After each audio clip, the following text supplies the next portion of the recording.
Hello everyone, and peace of Christ all of you. Please invite your friends and let us learn some good words for today. Yesterday, somebody he sent me an email with a video of someone saying that Jesus he worship Allah. And then the idiot in the video he says, Allah is the word for God in Hebrew, and he says it's Ilaha. So I wanted to make this video it's a kind of a comedy, in the same time education. You see, the problem is that many people there, they can put like 1,000 books behind them in the shelves to fool you that they are educated. Me, myself, I don't have a single book behind me. Not even one, just to let you know. Maybe now you don't consider me a person who knows what I'm talking about, because I don't have any book behind me. First, if you ask any Muslim, is the word Allah, is a word mean God, or it's the name of the God? They will say to you, it's the name of God. It is the unique name of God. Okay. If we go and see the word this person he mentioned to me in the Aramaic language, is it a name of God or it's a word mean God? The answer is it's a word mean God. Doesn't matter what God is. And it's not the same as Allah. I don't blame you. Most of you, if you search, there's a lot of propaganda about Allah is the same God in Aramaic. However, actually, me myself, I believe that Allah, the word Allah, is not an Arabic word anyway. And it is something the Arab, they took from other religion, the same as Baal, the same as any other names. But when somebody, he claimed that he is going to teach you and say, Jesus, he worship God, calling him Allah. Calling him what? Allah. In Aramaic,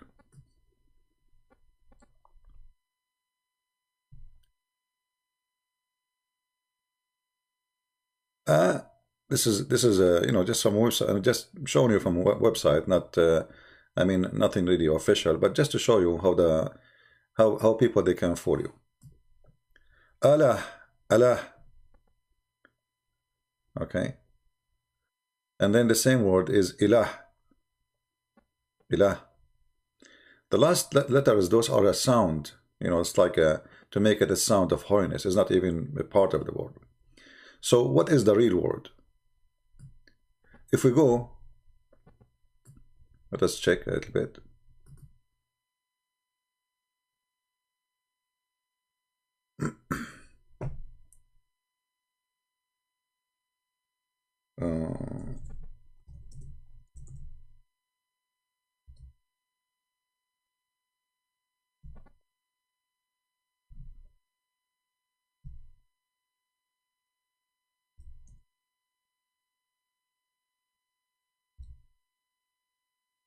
All right.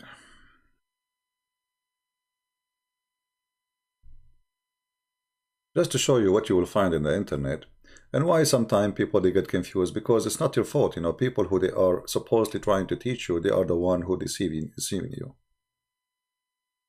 The word ilah has nothing to do with the name of God. It's just a word used by Aramaic language for any God. Ilah, at the end, those are sound. They are not even part of the word. Il is the word God. In the ancient Aramaic and actually even the ancient Hebrew, the word was al, not il. Allah.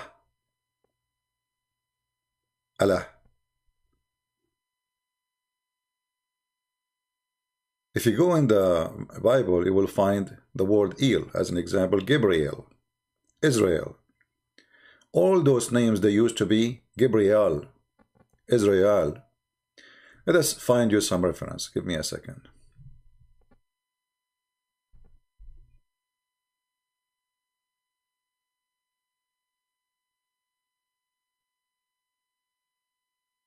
Um, this is a book. Those topics are not for people who wanna like relax. This is for somebody who wanna really study and learn. This is the name of the book, as you see in front of you. And whoever made the book anyway, he is not making things from his pocket. This is what it is. This is ancient Hebrew. The meaning of Israel, let us highlight.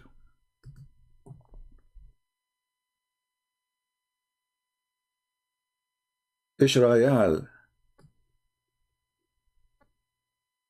Israel. You will notice that the last two letters, they are written differently. It is E-L. Let me see if I can zoom in. Hold on.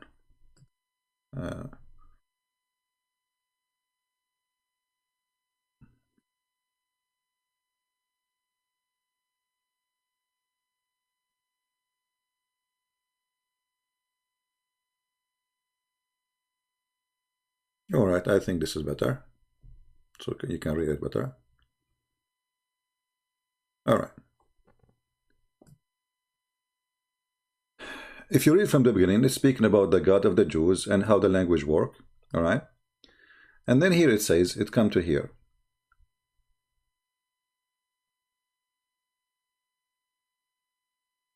What is the origin of the word Israel, as example? What is the root of this word in Hebrew? Is it really Israel? Like now all of us, we say Israel. Even the name of the country for the Jews, they say Israel. Because this is in the language of the Hebrew today. But in fact, the word is not really the real name, the older name. It was not like that. Everything end with il today in the Hebrew used to end with al. Which means the word il, which means God, replaced the word al, which is God.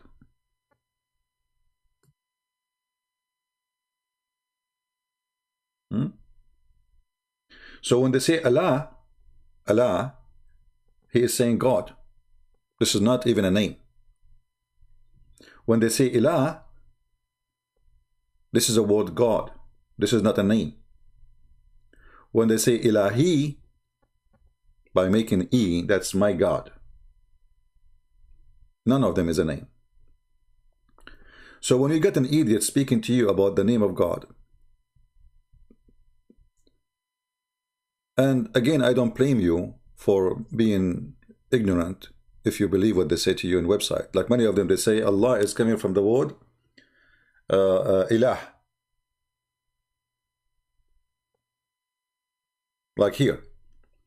This is a Christian website, supposedly. Christianity to Bible, WordPress. But obviously, it's, it's WordPress anyway.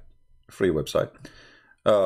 It says the word Allah or Ilah, Ilah, Ilah, okay, coming from the Aramaic. You can read the rest. But this is really, there is a deception here. For the word in the Islamic religion, and all the Muslims agree, that this is not a word meaning God, even if it's about speaking about God. When you say the word Allah, the Muslim, they will say, yeah, we are talking about God. This is God. But for the Muslims, it's a name. You can check right now in Prophet Google, peace upon him. You will see the Muslim, they give you definition for the word Allah. They say this is the unique name of Allah. It's a unique name. It's not only a name. It is a unique name. Then why we see some people saying what they're saying to us, trying to confuse you and fool you? Everybody is almost under the influence of a propaganda and stupidity. First of all, in the whole Bible, there's no names. Nowhere God, he gave a name for himself. Like somebody will say, God, he said, my name is Jehovah. Somebody will say to me, God, his name is Elohim. Somebody will say, he says, even the Bible says my name, my name. This is how you call me. My name is not a name, really. If you go and check all the words which you've been taught that they are names of God, you will find none of them is a name. None. The same website who fool you about Allah is the same website to prove Allah to be false. The same one who claimed to be a teacher is the same one who, you know, he say silly stuff. This is the list of names, as they call them names, for God in the Bible. Okay, but as you see, they are not names. Abba.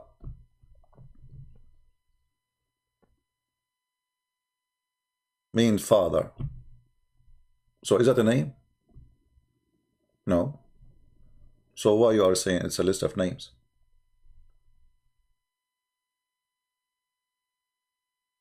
Eternal Father. You see here, you see all the names. Adam, the second Adam, the last Adam, which is supposedly the Messiah, right? Okay, is that a name? No. You see the meaning for them, you know? I mean, none of them is a name. Adonai, is it a name? No. It's a word mean my Lord, my Lord. Okay. Elohi, Adonai Elohi, the Lord, the God of the host. Is that a name? No. So anyway, we don't want to read all of them, but you will see. And then the same guy, he says to you here, look at this. Allah, contraction of the word Al-Ilah. Allah is a counteraction of the word Al-Ilah. Al-Ilah. Here you see the stupidity. He just said, look, he said, the God. So the word Al-Ilah, which is not written like correctly, let us write it correctly.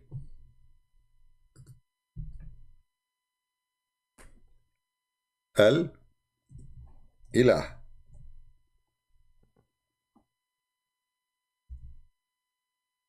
All right, not as he wrote it with I, because this is coming again from Il.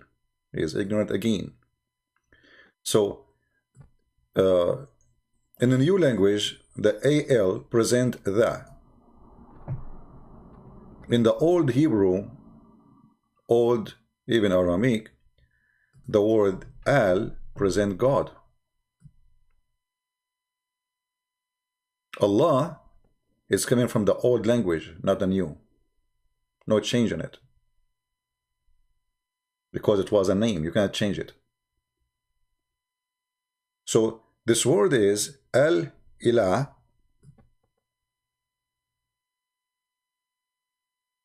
You will notice here that when they use the word Al as the,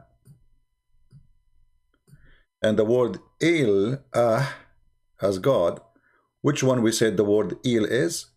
Il is God. So what is the sound? It's a sound like of holiness, to make it, it's like a beauty. Ilah, Ilah. So the word of God is Il. This is the part where the word God is. The rest is just a sound. Il. Gibrail. Go search now what the meaning of the word Gabriel. Mikael. Israel. Ishmael. So Il always present God. And the rest you attach to it, it can appear at the end of the word. It can appear in the beginning. As an example, Emmanuel. Emmanuel. The old Emmanuel will be Emmanuel. Because in the old Hebrew, the word AL was God, not EL. As we showed you in the previous, in the book we open for you here, as an example of Israel, etc. The only change is the E became the AL became EL. So the sound change of the letter E, A to E. All right. So if we check all the names, or what people they mistakenly they think they are names, you will find none of those are names. There's no names. When God, he says to Moses, go and tell your people, they said, what I will say, what's your name? He said, I am who I am, the one who exists by myself. This is not a name. Even they says, what is what I will tell you who you are. It's not a name.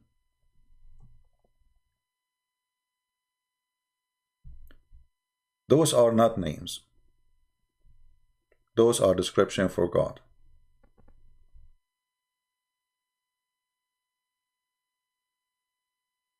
All right. Like even when we say Christ, is it Christ a name? Yeah, we call him Christ, so obviously it's a name. But even the word of Christ is not a name. It is a description for the person, what this person can do. Who is he?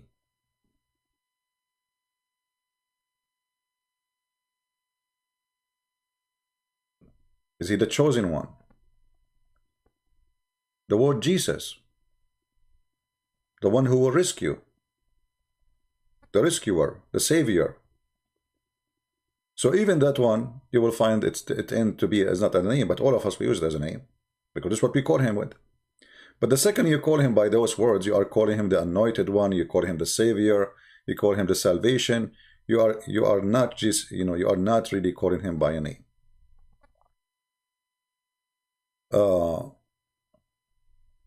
God the Son, and for sure those are Hebrew words. If you read them, for you they sound like a name. And this is the problem, because you are a person who don't speak the language, and it sounds different for you. It sounds like a name, so you think it's a name. All right? It sounds like a name for you. I mentioned many times that in the Bible really there is no really names. Like even Adam is not a name. Ibrahim or Abraham is not a name. Moses is not a name. There's no names. This is a holy book. And this holy book is very deep. So when you say the word Moshe, you are telling the story of Musa, what happened to him, or Moses. What happened to Moses? So right away from the name, oh, this is the person who was almost going to drown. We are talking about a specific person. It's not really a name. Abraham is the one who crossed to the other side. It's not a name. He crossed where? He crossed from the land where people don't believe in God to the land where people will believe in God. He crossed the river. He crossed to the other side. So mistakenly people, they think that those are names when the Bible have no names.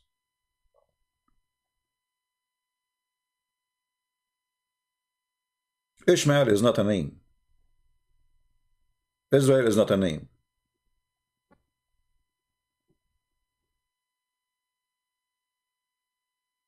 So when you read this is in Hebrew, because this is a language you do not know, you might think, oh, this is okay. It says the God of Jacob, he called himself in such a way, or he's been called or named by such a way. The fact it says the mighty one of Jacob.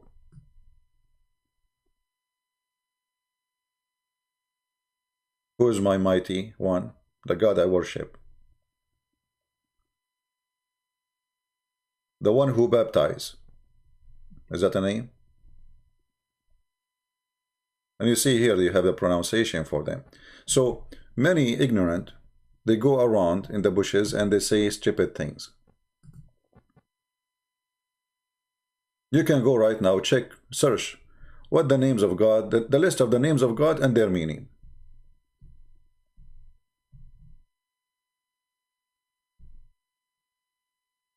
There is no names. Those are not names. Adonai, the Jews, they keep saying every day, Adonai, Adonai, Adonai, Adonai. So why you might think, okay, this is the name of the God. This is why the book of the Kanz Rabbah, the book of the Sabian, they say the God of the Jews, Adonai, they think this is his name because they don't speak the language. He is the devil. He ordered them to do circumcision. But Adonai is not a name. Al-Shaddadi is not a name.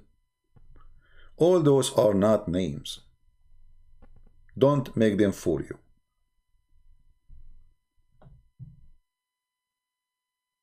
And the reason there is no names, because this God, there's no name can describe him. Do you think really there is a name can describe him? No name.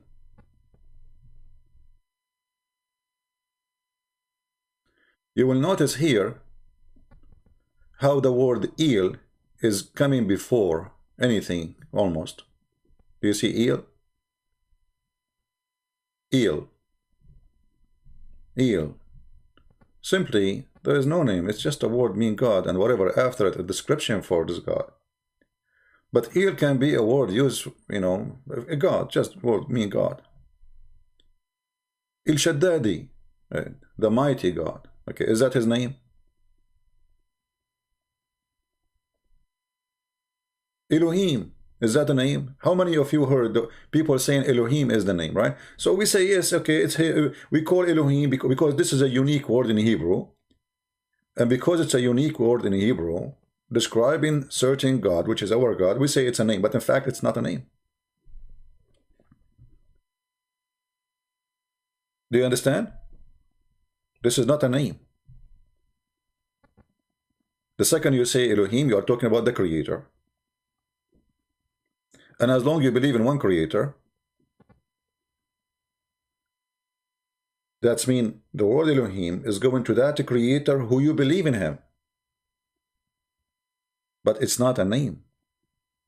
But how many of you heard people saying to you, this is a name?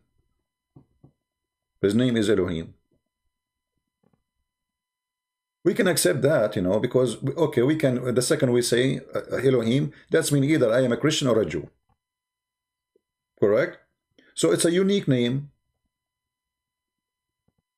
as the way we use it, but in the Bible it's not. It's, let's say, we identify ourselves by saying, you know, we pray to Elohim. The second we say Elohim, we are talking about a certain word exists in a certain book, and by doing that, we mean the God of the Christians and the God of the Jews, as simple as that. But Elohim itself is just a word mean the Creator God, or God the Creator. Yahweh, or Yahweh. The God is always there. Okay, how many of you heard, and we say Yahweh is God, the name, he said my name. I am who I am. But as you see, this is not even a name. Moses asked him, okay, what I will tell my people?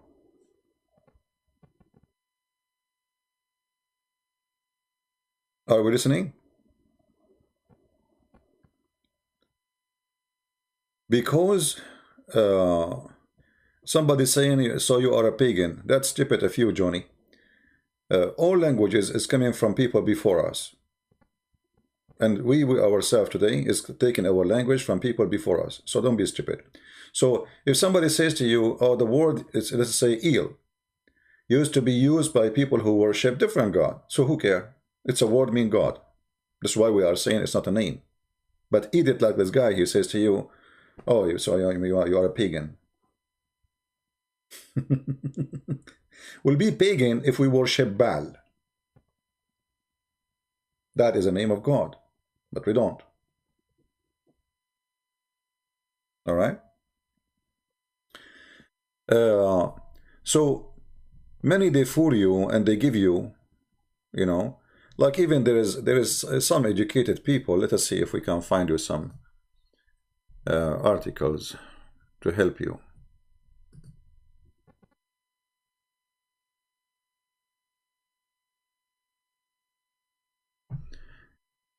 You know, when you do a little search, right away you will find good information and false information. As an example, Il-aha.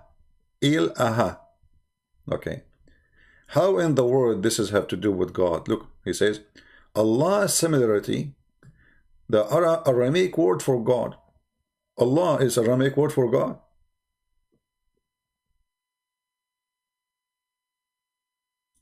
You will notice here it says Allah-aha, not Allah.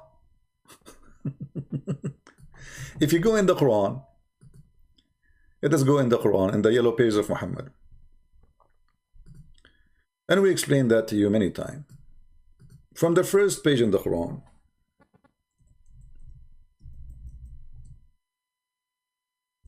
you will notice something very important. Chapter 1, verse number 1 and verse number 2, both of them, they can explain what we are saying. Just to show you they are ignorant when they say to you, Allah is the same as Allah. You will notice here it says, Bismillahi Rahman Rahim. Now, if we focus a little bit in the word Allah, let us zoom in more so we can make it big for you. All right. You will notice, let us color the line with brown color. And we will make it very thin. You will notice here with me, if you look in the screen, that there is a letter here. I will put it underneath of the letter. You see it? This is the letter. Let us write it again. This is the letter, under the letter which is shown in the word, just to show you different. But here this letter is not exist. What I mean here, I mean it should be written here. You notice? Do you notice? Okay. If Allah is a one word and this is a name, you don't take letters off it. The name will stay the same. Do we agree? In any language, doesn't matter. Doesn't matter really what the language is. You don't take letters off from the names. The names will stay the same.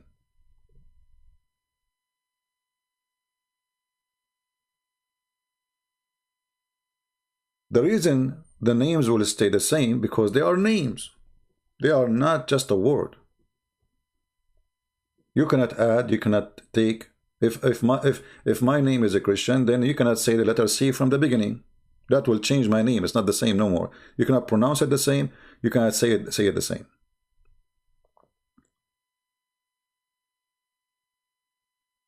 So what happened? Why in the first word there's letter A, Alif, and in the second word there's no A, Alif? Let us make the words more clear. The first one is Al. Let us type it in Arabic first. Allah. But if I separate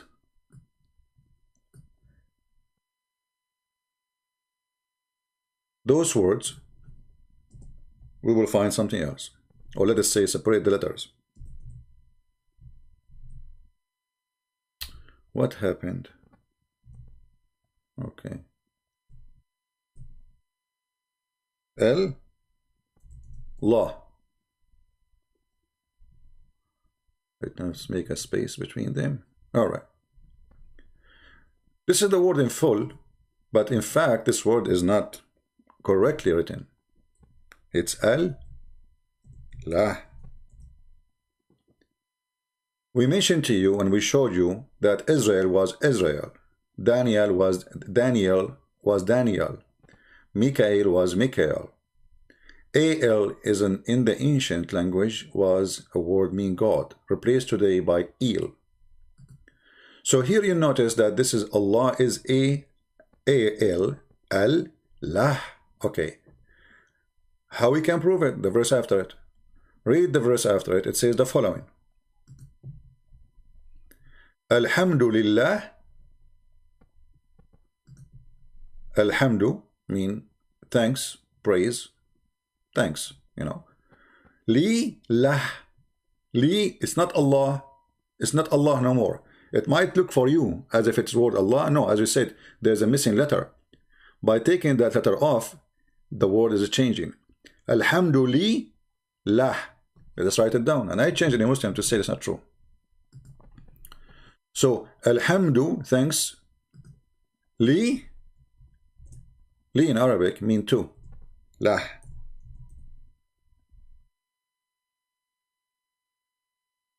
So what happened? Where is Allah? Li mean to. Li in Arabic, this first li you see here, let us make an arrow. This li, let us make it in red. This li is a word. It's not a really it's just a letter, but mean to. You add it before anything, you know, like belong to who. Li lah. So he's saying thank you. Li to lah. Where is Allah? What happened to Allah? How Allah is being stripped and became 3 letters. You see here, we don't see ilah. We don't say Allah. We say lah. For this is the name of the God. And it's not a secret. You can go right now and search and you will find that the word lah mean, or the word lah is the name of the moon God. If Allah is the full name,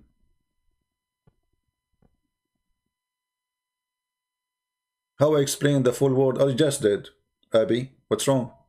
I just did. I just said to you, Al-lah mean God lah. The word Al, how many times we have to say it? The word Al, guys, how many times I say it? The old word for God is A-L. A-L.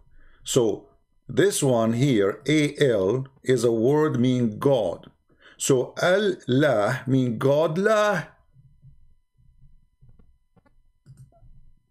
Is it really too much complicated?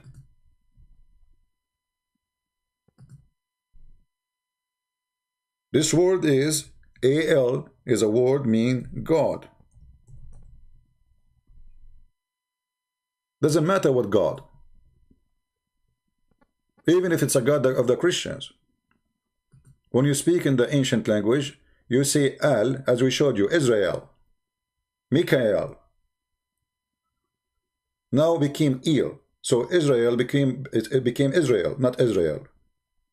Ishmael became Ishmael. So Al is a word mean God. In the current language today, Al is a word mean the. This is in the use today. So if I want to speak to somebody who is ignorant, to make it simple for him, to show him that this is not the name of your God, I say, okay, Al today is what? He would say mean the. Okay. You put it before what? We put it before noun. Okay. What is after it? Lah. So the lah. This is the simple way. But if you want to go deep in the roots of the languages, you will find that Al is just a word meaning God, and whatever you put after it is going to be the name of that God.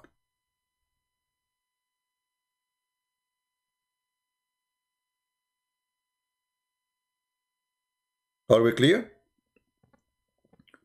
So when somebody come to you and says, "Oh, you are denying the name of God, you idiot," there is no names of God in the Bible. You are just a certified donkey. When Moses says to God, he says, "What's your name? What I will tell my people?" He said, "Tell them, I am who I am," which means the one who exists by himself. Nobody created me. Nobody made me.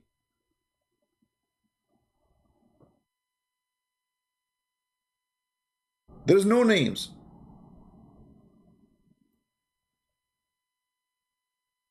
In the top of that, our differences with the Muhammadan is not about a name.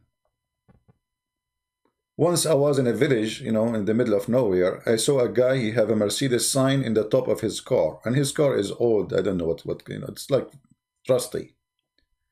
And his car is not Mercedes, but yeah, he want to make his car look like a Mercedes. So he put the sign of Mercedes in the front, in the top of his engine.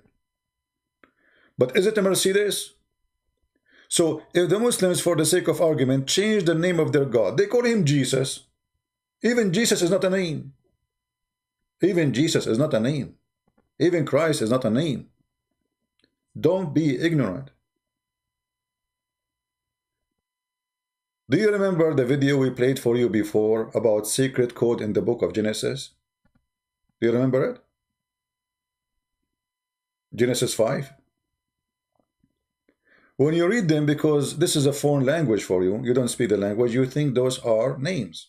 But in fact, they are not. So even normal people in the Bible, they are not. They don't have names, really. This is a very deep book.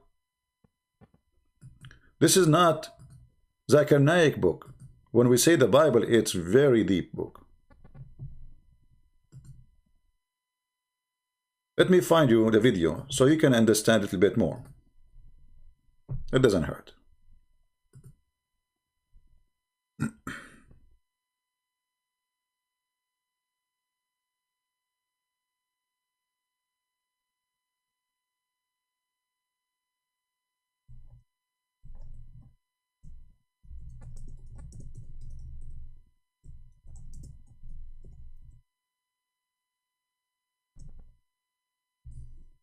All right. Here we go. Give me a second to put it for you on the screen. All right.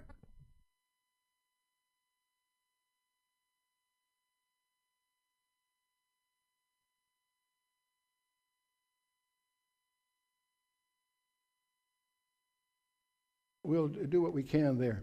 And so our ministry has really based on two. Let us see, just to remove, you don't want to, you know.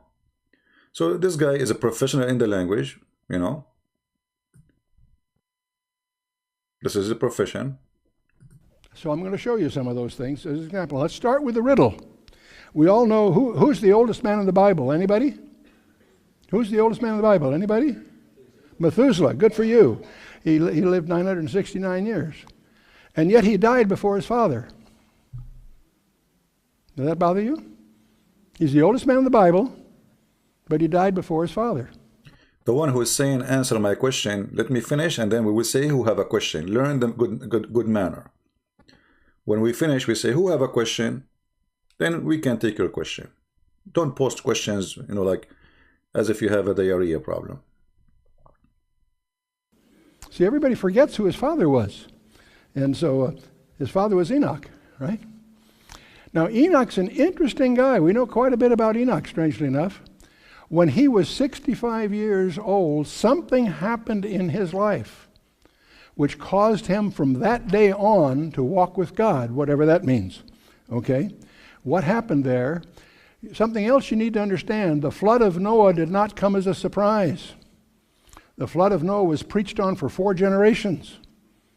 And Enoch was told that as long as his newly born son is alive, the judgment of that flood would be withheld.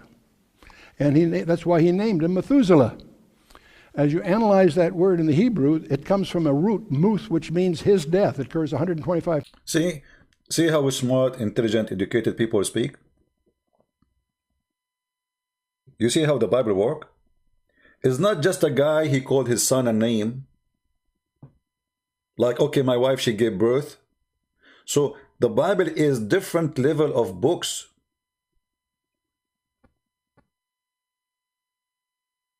Did you notice what happened now? The son, he was given name based in a promise. It was not a name, okay, him and his wife, okay, what we'll call him now? Call him Jimmy, huh? No. All those are not names. They present a story. They present a situation. They present a case. Times in the Old Testament. And the verb shalach, which means to send forth, to bring or sent forth. The name Methuselah actually means, from the roots, his death shall bring. And it's interesting, as you study your Bible, Methuselah lived 187 years, and then he had a son by the name of Lamech. And Lamech was, when he was 100. Now, if you stop here, okay, Methuselah, okay, it's a name. Lamech is a name. Noah is a name. This is what we know. Because those are foreign language for us. This is our ignorance. But in fact, none of those are names. 182, he had a son by the name of Noah. And we know that it was in the 600th year of Noah that the flood came. In other words, Methuselah's life was a duration of God's mercy, but it got to a point when the judgment came. So he fulfilled that prophecy. You girls, can you imagine raising that kid?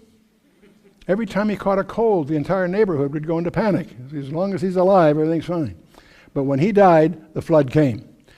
Now, what's interesting about this is, when you get to Genesis chapter 5, we tend to sort of skip over it. Genesis 1 and 2, the creation, that's great stuff. Genesis 3 is the seed plot for the whole Bible. Genesis 4, the murder, and so forth. And Genesis 6 on is the flood of Noah. Genesis 5 is one of those chapters you have a tendency to skip over. I mean, what is it? It's just a genealogy of 10 guys. Exactly. People, when they read, okay, this person, he begotten this person begotten this person begotten, so I want to read those names. They don't exist anyway. This is how important this book. This is not like the stupid Quran.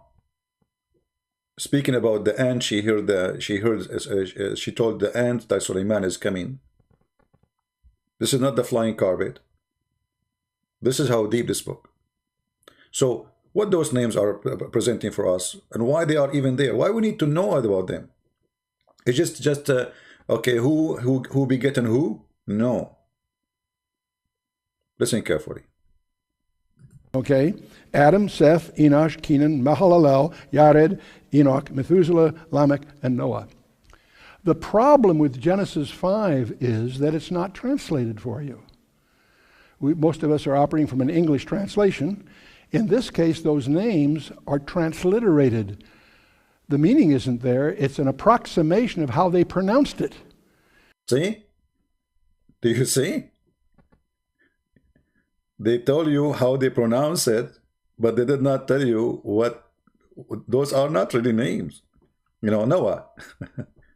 So when we say Noah, it's a name, a guy. Come on, his name is Noah. Like, hello?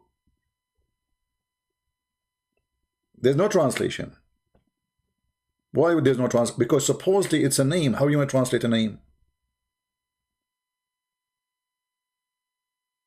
And so we don't know how to deal with it. See, what do names mean? My legal name is Charles. What does that mean? Nobody knows. It's been lost. People have different conjectures, but no one's quite sure. Many of us in this room probably have names that were just given to us by parents because it appealed to them at the time. It doesn't necessarily carry significance. But in Hebrew, it's a whole other thing.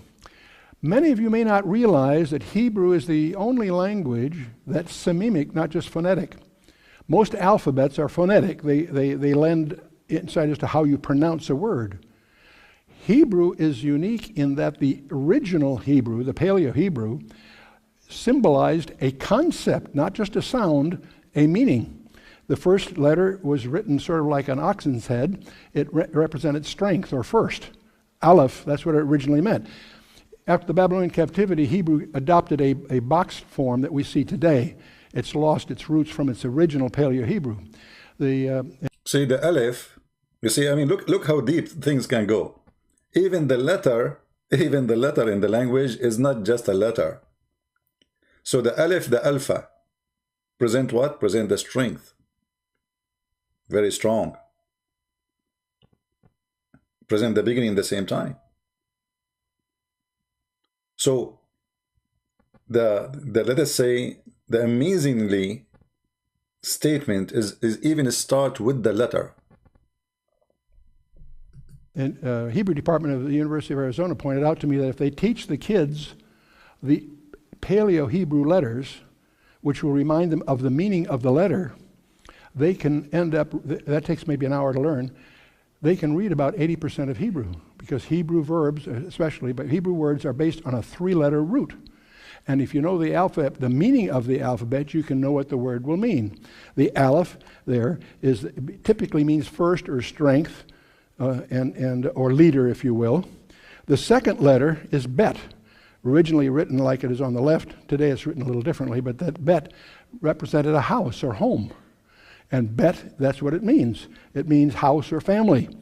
Bethlehem, the house of bread.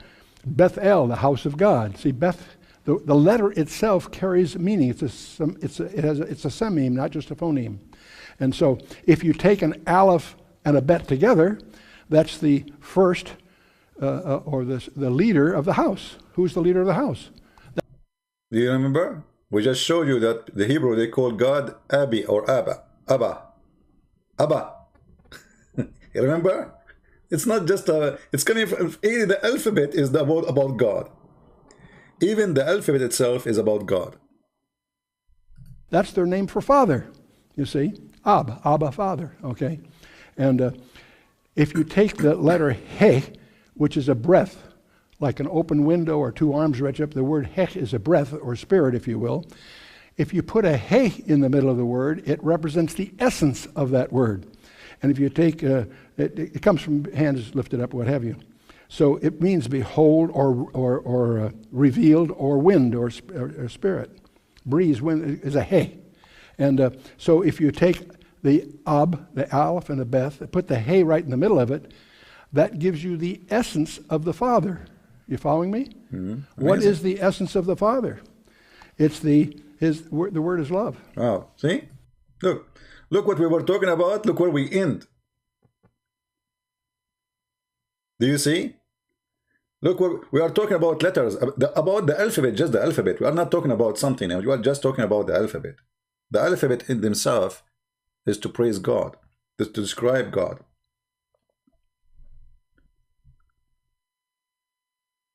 Essence of the Father. You following me? What is the essence of the Father?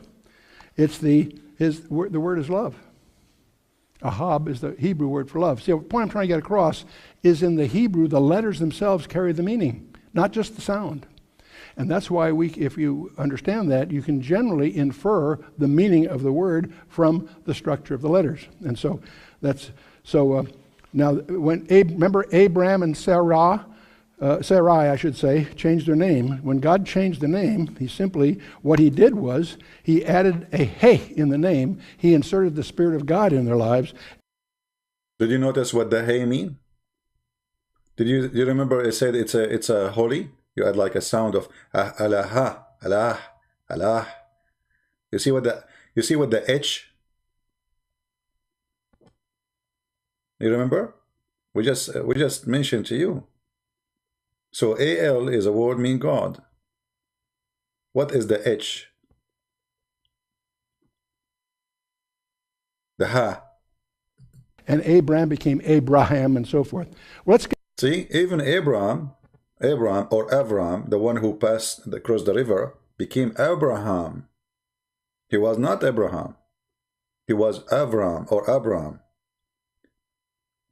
Sarah was without He or Ha. Became with Ha. Why? Because now they belong to the love of God. Get back to our little genealogy. Bear with me in Genesis 5. The first one is Adam, and that's pretty straightforward. Adamah means man, no problem there. So his son, Seth, means appointed. In this case, chapter 4, the earlier chapter in Genesis, Eve explains it. Eve said, "For God hath appointed me another seed instead of Abel, who came slew." So the name Seth means appointed. Okay, we're getting somewhere. The next one is Enosh, and that is a verb which means mortal, frail, or miserable, from the root anash, which is usually used of a wound or grief or something like that. Pretty tough handle to go through school with. He has a son by the name of Kenan. Not Canaan, as some of your Bibles say, it's Kenan, because Balaam, in fact, does a pun on those names in Numbers. But the point is, that word can mean sorrow, dirge, or elder. That's another tough label to go through school with. You know, hey, sorrow, you're on our team. You know, it's a pretty tough name. You know, can you imagine somebody calling his son Sorrow? Or like I say, your name is Sorry. Hey, Sorry, how are you doing? You know, so those are not meant to be names and not meant to make fun of. It is a prophecies. It is a coding. It is the word of God. Nothing there is a name. So when he has a son, he says, enough of this. He named his son a mouthful, but a great name. he called his son Mahalalel. Mahal, which means the blessed or praised one. And you will notice here at the end of the word what? Where is the word God? The praised, where is the word God? Anyone notice where is the word God? Who remember? Where is the word God? The word God is in El. You see it?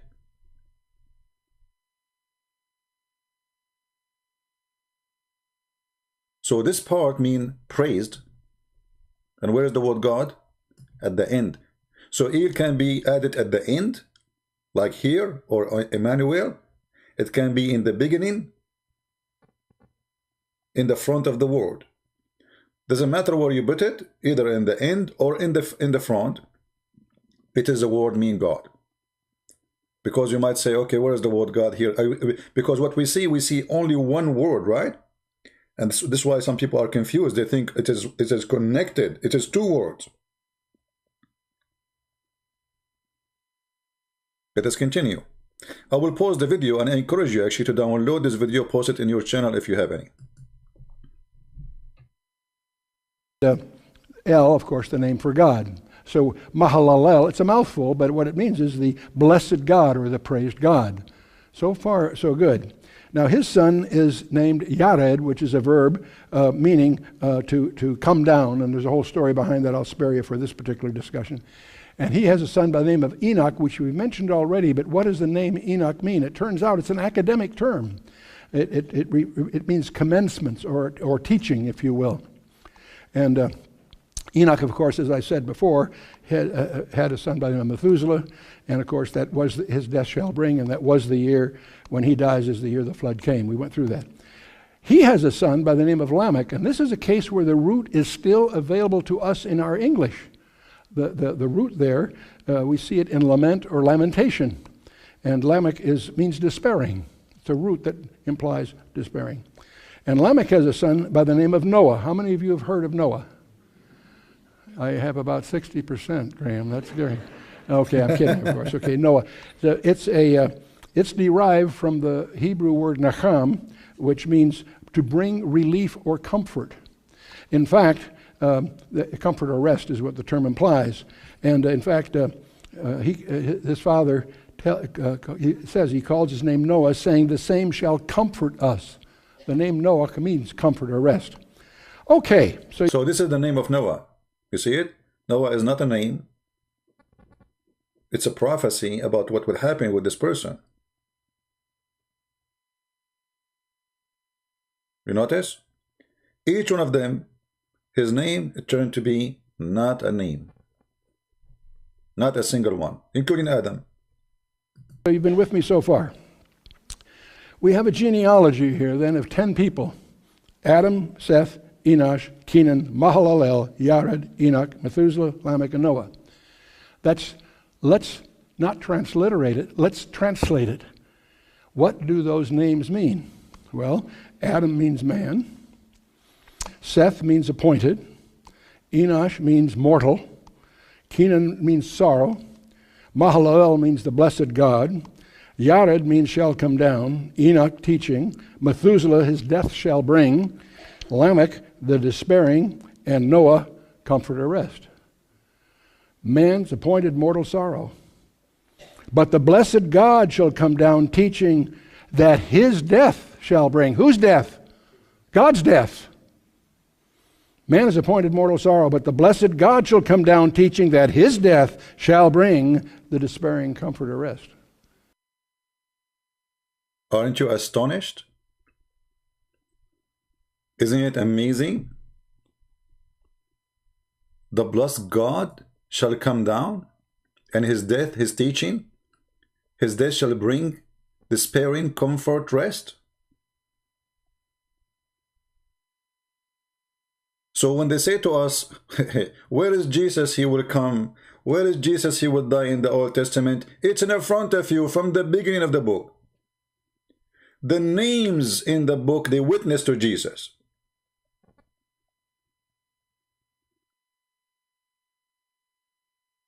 So those who they are addicted to names, they think they are names. That's your ignorance.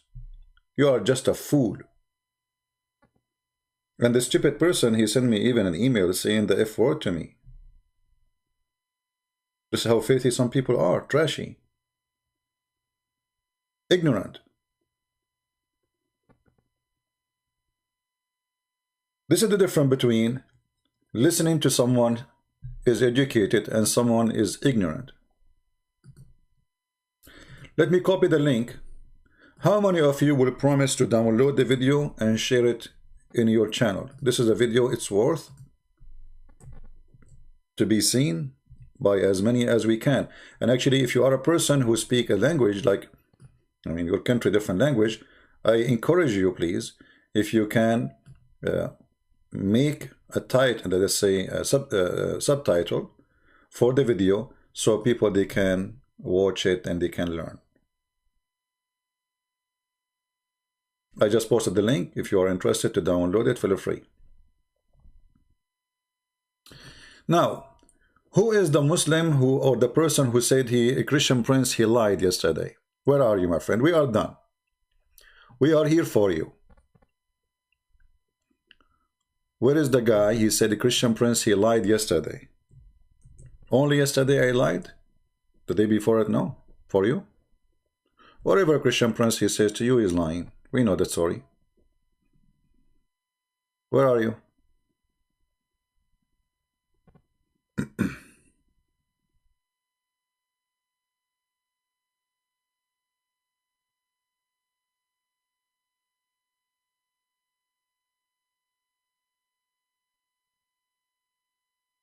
So, you know, don't be shallow. The Bible is way more deep book from just a book telling stories. Every word in the Bible you think it's a name, it's going to turn not to be a name.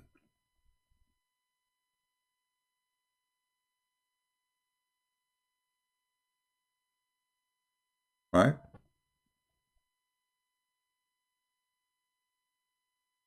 Where is the ones who have a question? So when we ask where is the questions, nobody. When we are busy speaking about something else, people, they pose questions.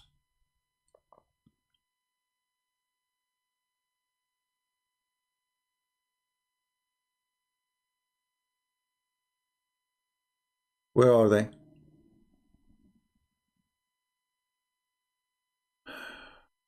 Tell us about Allat al-Uzza. No problem. Let us go to Allat al-Uzza. Again, this is the link for the video.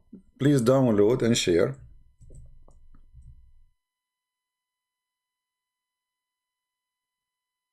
And I will download it later, me myself too, because sometimes you search for you know, something and it's hard to find it, you know. All right, let us go to Allat and Al-Uzza. And actually, good you asked me about this topic, because this is connection with the names.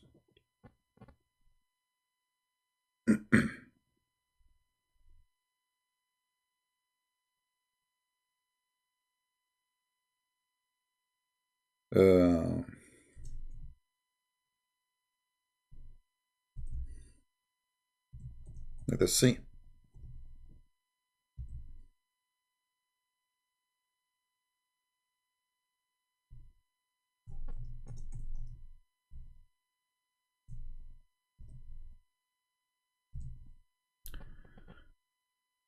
Let us go to the Quran, chapter 53.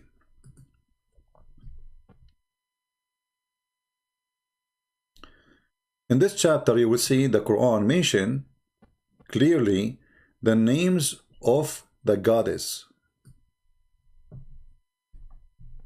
The names of the goddess. And before we, you know, finish about Allah and Allat and etc., you know, we will talk about what even the Arab dictionary says about the roots of the word Allah. Just remind me of that. Have you seen Lat? Here this says Lat. What Lat? Do you notice the translator, he did not say Allat and Al-Uzza? What happened to Al-Uzza?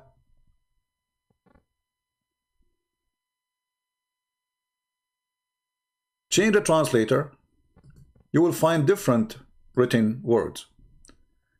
Hilali, Muhammad Hilali, and Muhammad Khan. Look, suddenly there is AL before the names. Do you see it? What there is before the names? Al-Lat. And the funny here, the Muslims is the one who separated them for us. Thank you. What is the difference between this and Allah? Nothing. Al is a word meaning God. God Lat. God Uzza. Do you see it? Those are the goddess. Al-Lat, Al-Uzza.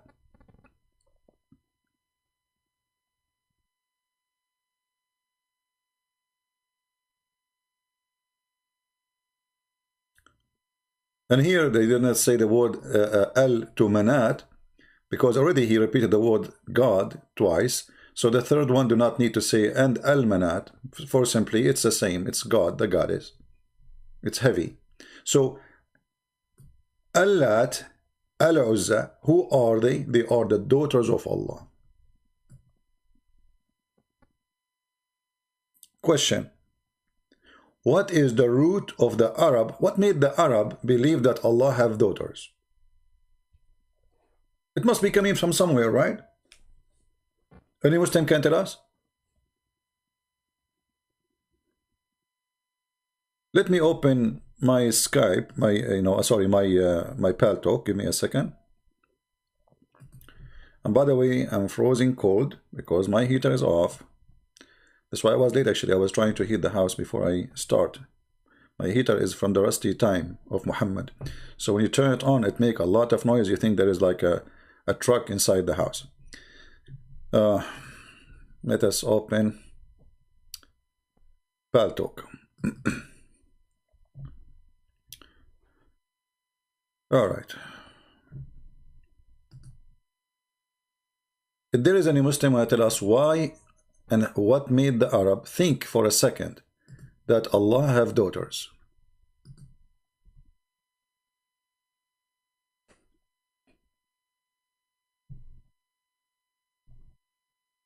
Oh, we have a Muslim, but it looked like he said that, I don't know what hour. I hope he's still there.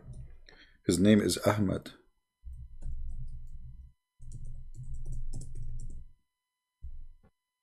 Let us give him a call. We hope he's still online. It says he's away.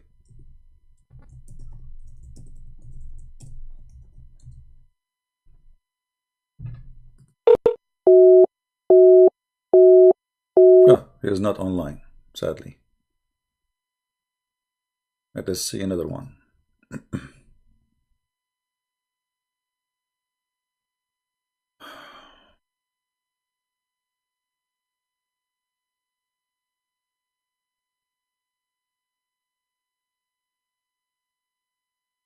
Another scammer.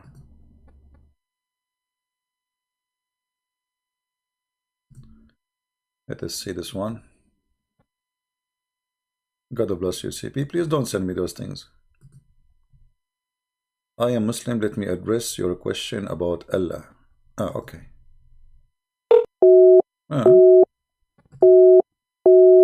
He's not online, but you know, how he's not online?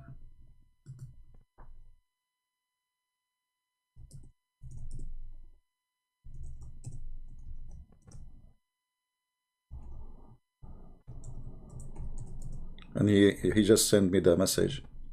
Weird. If you are a Muslim and you would like to call us, please feel free. We will be happy to take you live on air. Anyone? Now let us go and see what is the roots of the word Allah.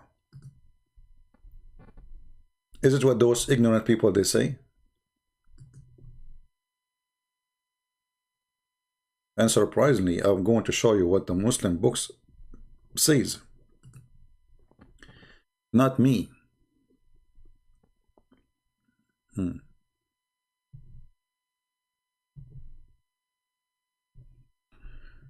Okay, we have somebody. Ah, Mr. Ahmad, he is here.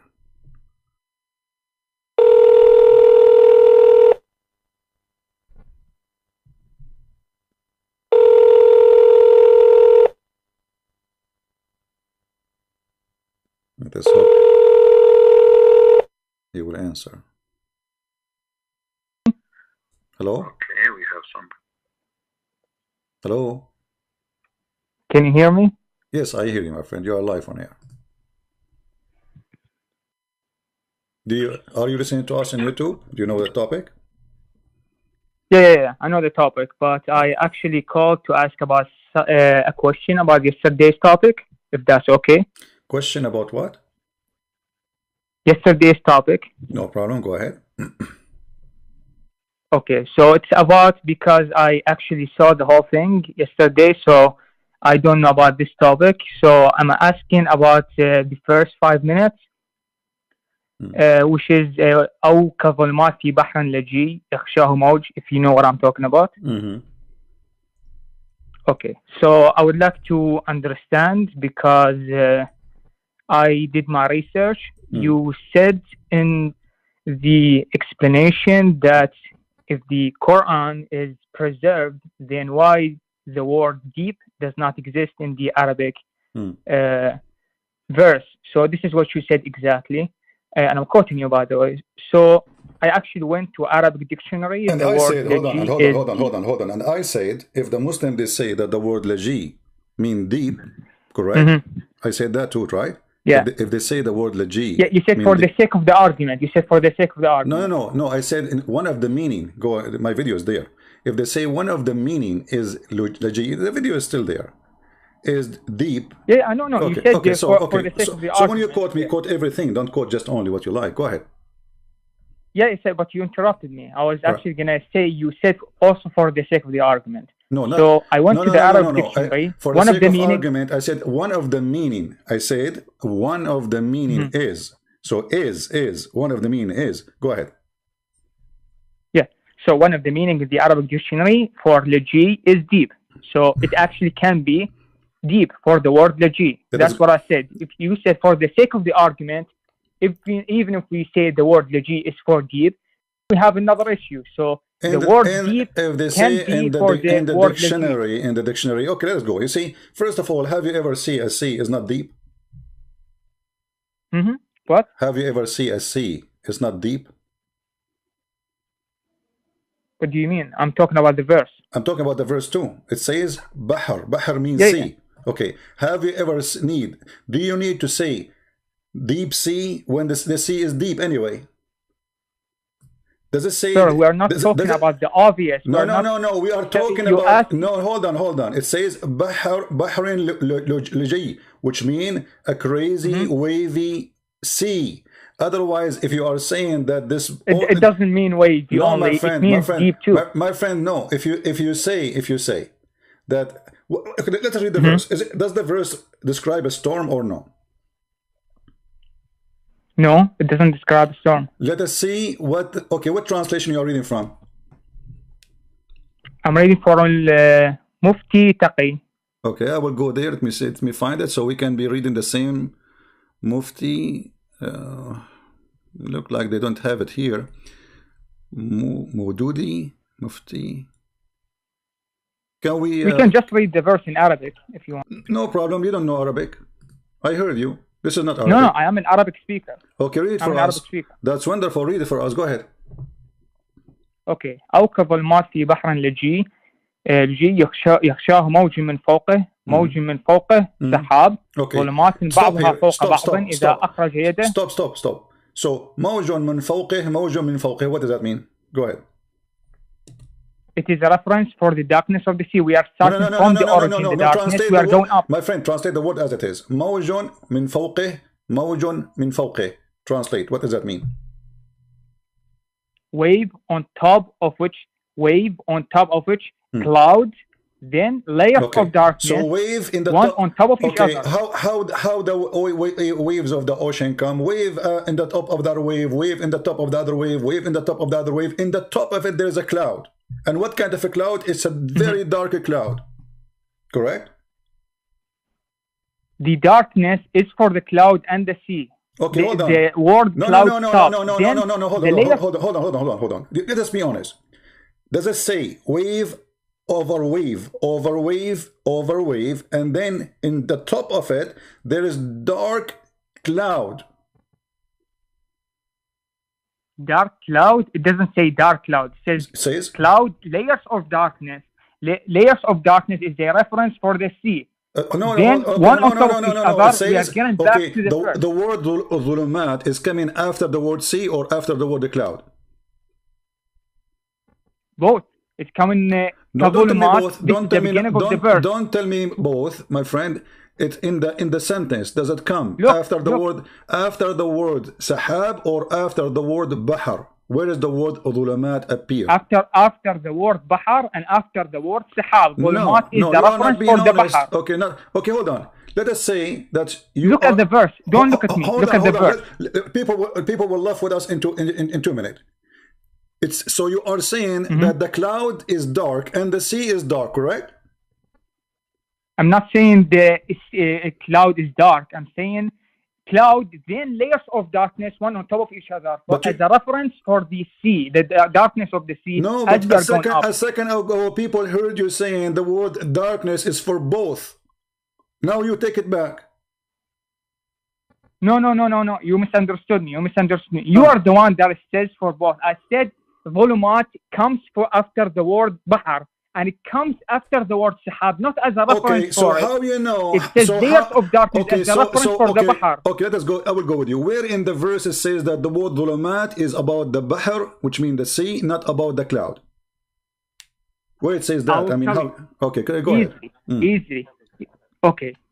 In the Arabic, the sahab, then on top of it, there is the word J in Arabic, which means stop. And then ظلمات بعضها فوق بعض. ظلمات, if you go to the English translation, layers of darkness, one on top of each other. This is talking about the reference of the first sentence, layers of darkness on the sea, one on top of each other. Okay, it exactly says that. All right. Now, if you want, let me complete. Just let me make my point. Stop with the word sahab. You said there's letter G in the top. You said, what does that mean? The letter G? It says G means that we stop. Layers of darkness. This is the reference for the first one, the bahar, and then goes on top of each other. I don't hear you very well. What G mean? Repeat again, slowly. G means that we stop. We stop. Then we continue read, yeah. Okay, guys, mean G, we stop. First, the Quran was not exist with this G. This is something you added to it. In the same Have you read the tilawah? In the same time, let us say stop.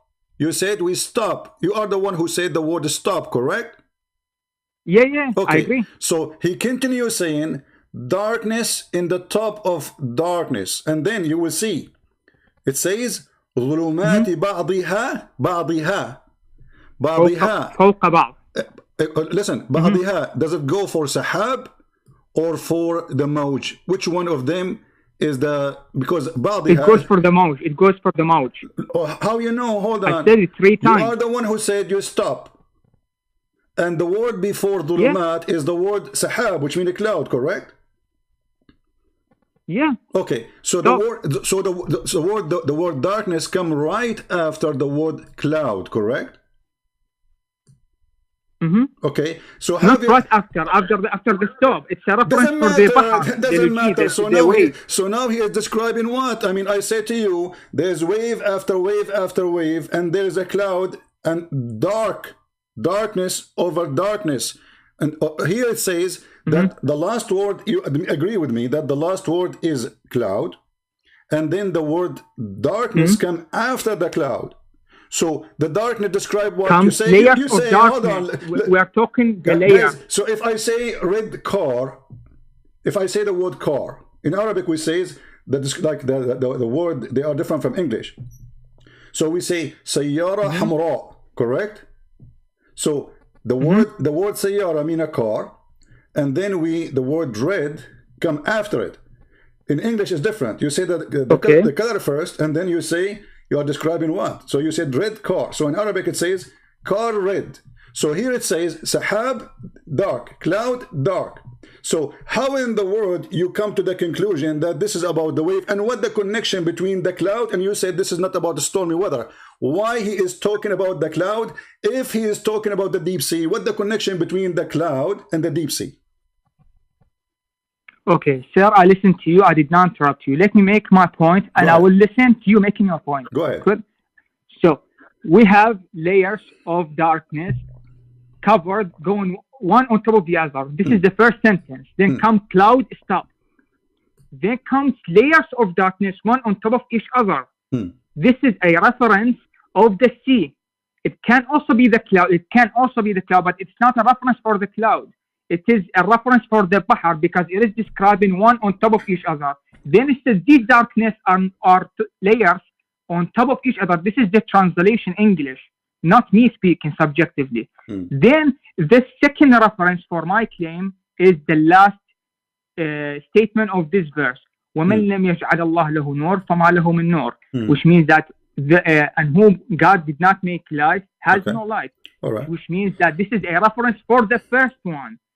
We have no light in the darkness of the sea. We are going up.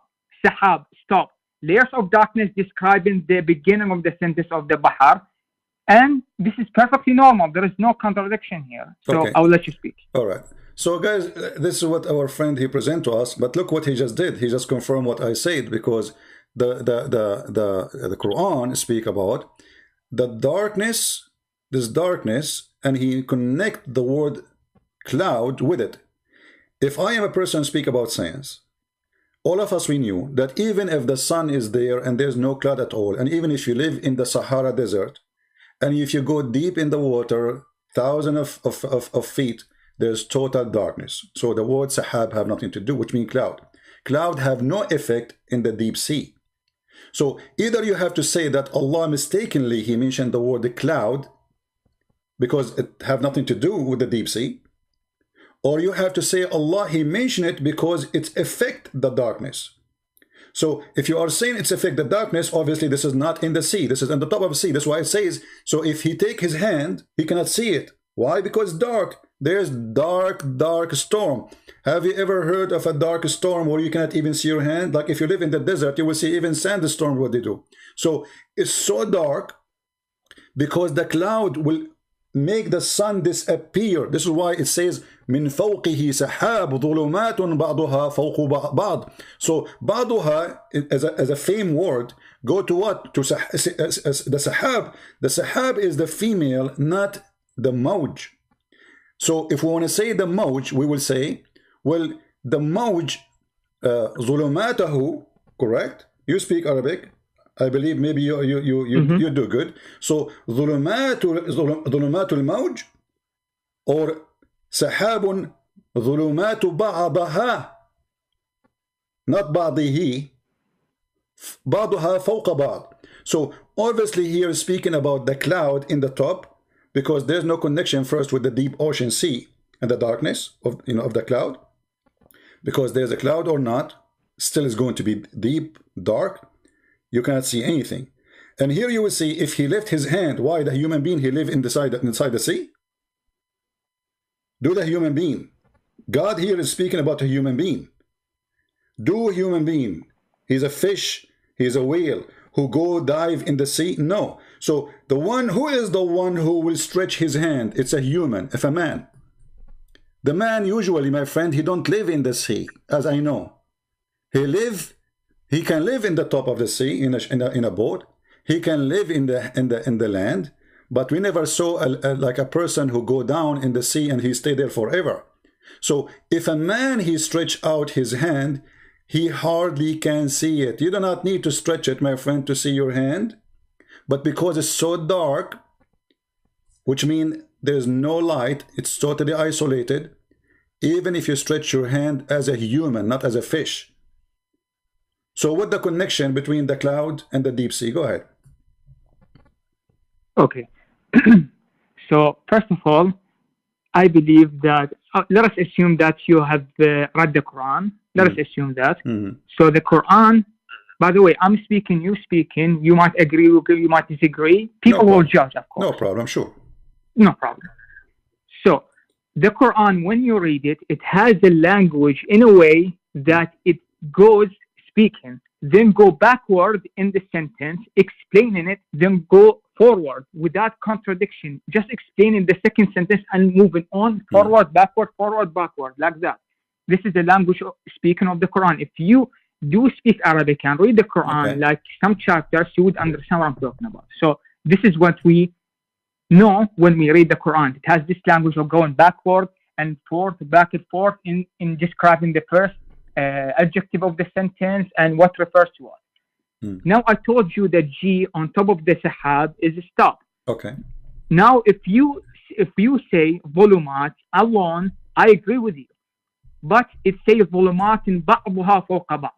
بعضها فوق بعض, explaining the mawj min fawqihi mawj of the first one. It is explaining the darkness of the sea, which says explicitly mawj min fawqihi mawj.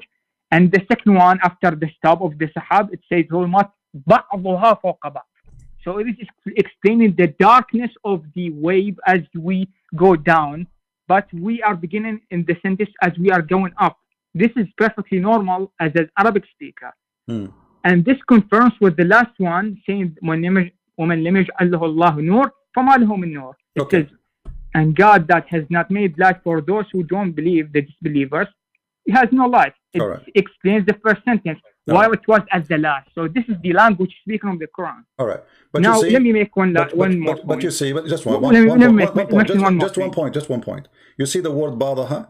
I did not interrupt you. Just let me say this.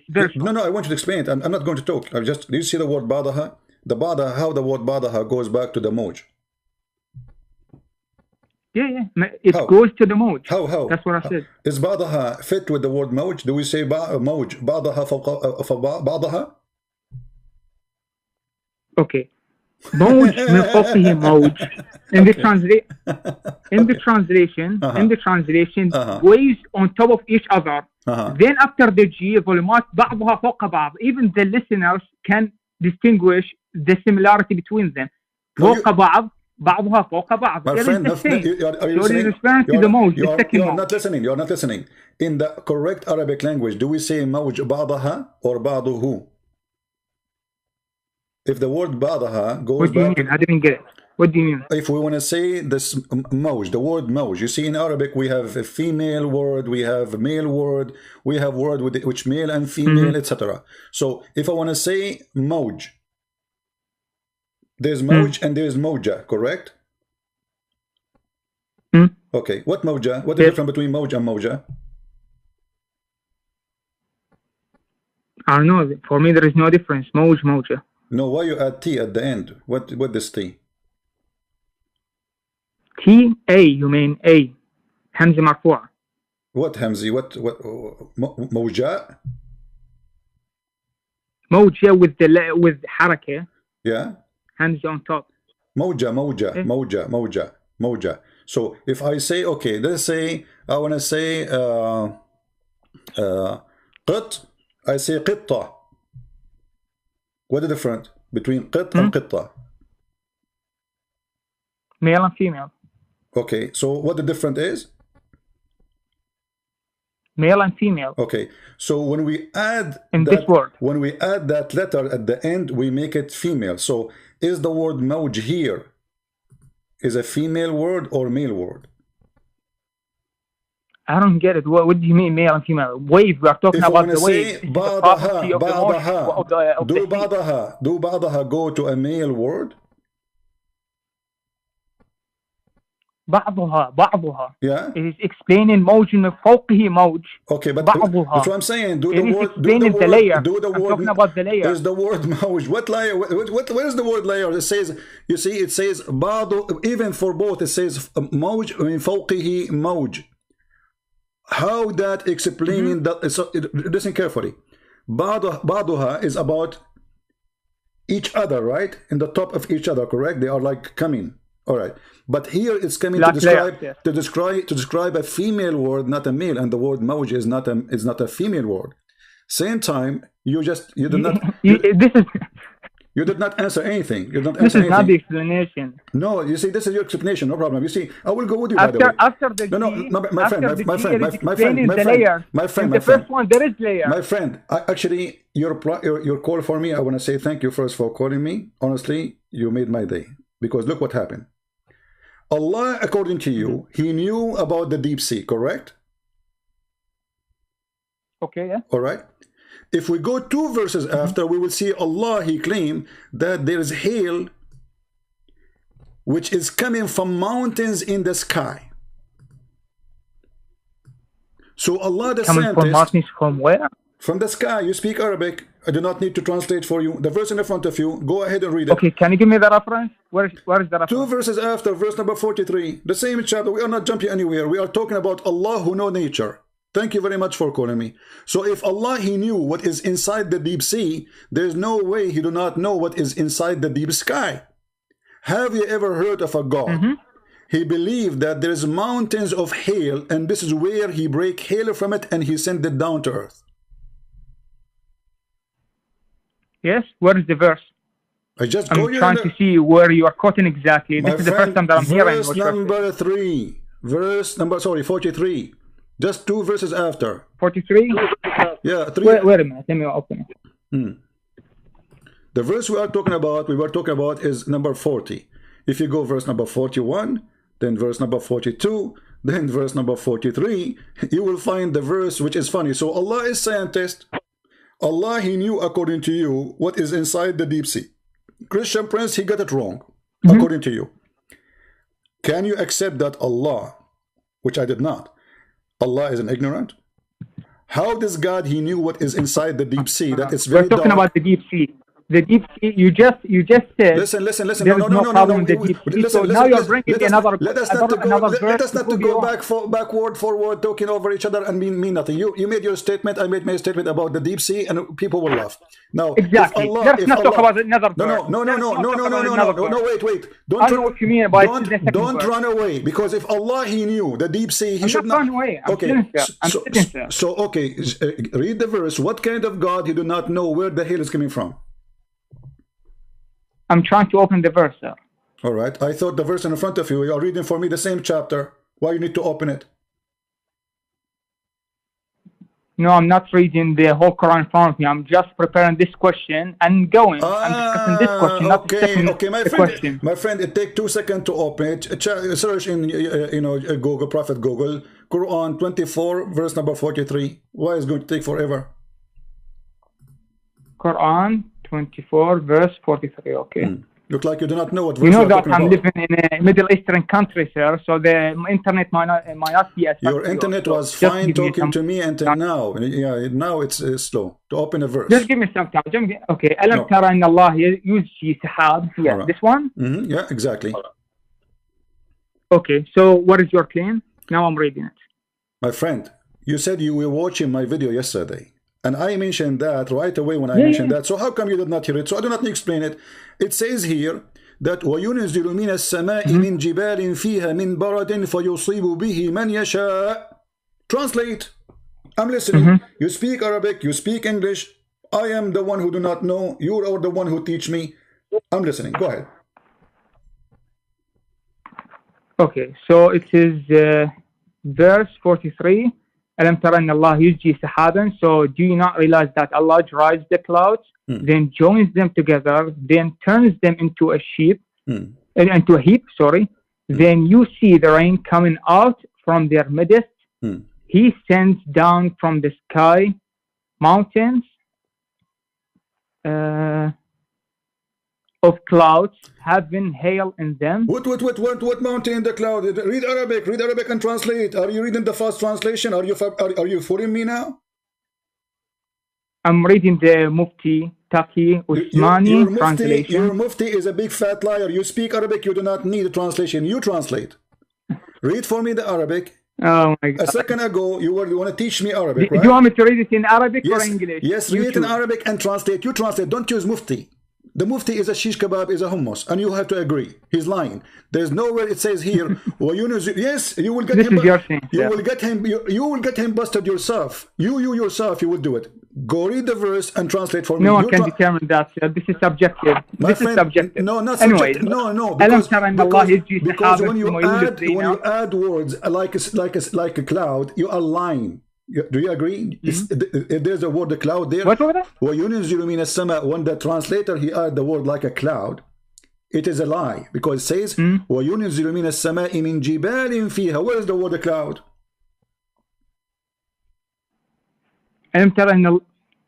where ألم ترى أن الله يزجي سحابا ثم يولف بينه ثم يجعله ركاما فترى الودق يخرج من خلاله وينزل من السماء من جبال فيها من البر يصيب به من يشاء ويصرف عن من يشاء يكاد السنة برقه يذهب بالأبصار. I don't see any sahab here. Exactly. So why your mufti saying the word like a cloud, like mountains? Where is getting this from? So now I'm asking you, does it say? I'm saying the cloud means mountain. I'm saying the cloud means mountain. My friend, yes. I'm saying that. Yeah, you're from the translation you were reading. No. My friend. Translate no, for us. No, okay. no. Does it say? I'm just reading this to you. There is no cloud. Don't waste my time. Does it say that Allah He sent down from the sky, from mountain in the sky, hail? Does it say that? Yes, it says that. من السماء من جبال. Yes, right. It says. So, guys, our friend here agreed. Thank you for being honest. That Allah claimed that there is mountains of hail, and Allah He sent hail from those mountains in the sky. So, how in the world Allah He knew the deep sea, but He do not know how hail is made? How such a mistake? What do you mean He does not know how hail is made? I just proved to you through the language of the Quran, the first verse of the deep of the ocean. Now we are going to a second one to prove no relation between the first one. My friend, you proved to me nothing. You just agreed that Allah He said that Allah He sent hail from mountains in the sky, correct? This wasn't the question. We are talking about the deep sea. So you just changed the subject without any consent. According to you, Allah is smart in the deep sea. He is dumb in the hail. That's what you are saying. So listen to me. Okay, hold on. You see, I told you. You told me that you are calling to talk about this topic, right? And this is the topic. Allah He knew what is inside the sea, and Allah He knew what is inside the sky. So how Allah He knew? If Allah He knew what is inside the sky, you try to defend the stupid verse in the Quran that Allah He is speaking about the deep sea. And then the second we ask you how Allah He believed for a second that there's mountains of hail. How you can explain the stupidity here? Have you ever heard of a God He says such a stupid thing? It doesn't say that God doesn't know. Don't lie. It doesn't say that God doesn't know. No, it doesn't say that. It says He knows. It says He knows. It says He knows. He knows where the hail coming from. I'm asking you, is hail coming from mountains in the sky? It is coming from the cloud. Yeah. No, not from the cloud. Don't lie. You are the one who translates. You are the one who said, yes, it says from mountains in heaven. Yeah. Okay. Yeah. What's wrong with that? So where is hail coming from? From mountains in heaven. And you are saying to me what's wrong with that? So you believe as a Muslim that there is hail of mountains in heaven, and Allah He sent hail from it? Okay, so let me explain to you. ألم ترى أن الله يجري سحابا. It means that Allah. So I know it's only in Arabic. So let me put that in the translator so that I can paraphrase it for the listener. يولف بينه ثم يولف بين. I don't know what that means in English. He composes it. This guy. He collected together. He put it together. Okay, and. No, I didn't put it together. I'm just knowing the word in Arabic. I do not know how to translate for the viewers in English. I'm telling you what the word means. You said you do not know what the word means. I just told you what the word means. Okay, so I'm asking you now. When Allah He says, and Allah He sent from the mountains, and you agree, from mountains in heaven, He sent hail down. Is that an accurate statement? Yeah.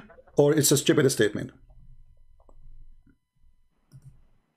Do we have mountains of hail in heaven, flying in heaven?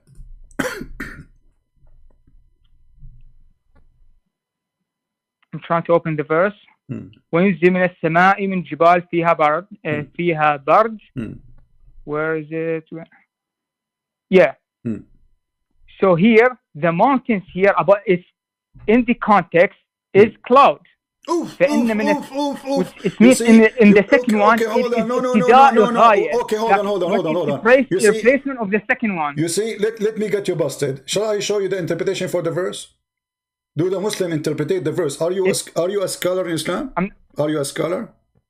No, I'm not a scholar. Okay. I'm not a scholar. So, I might be wrong, by the way. Okay. There might be better translation. There might be better interpretation than mine. There is this is a interpretation. This is your scholar saying that there is mountains in heaven, and Allah He sent hail from it.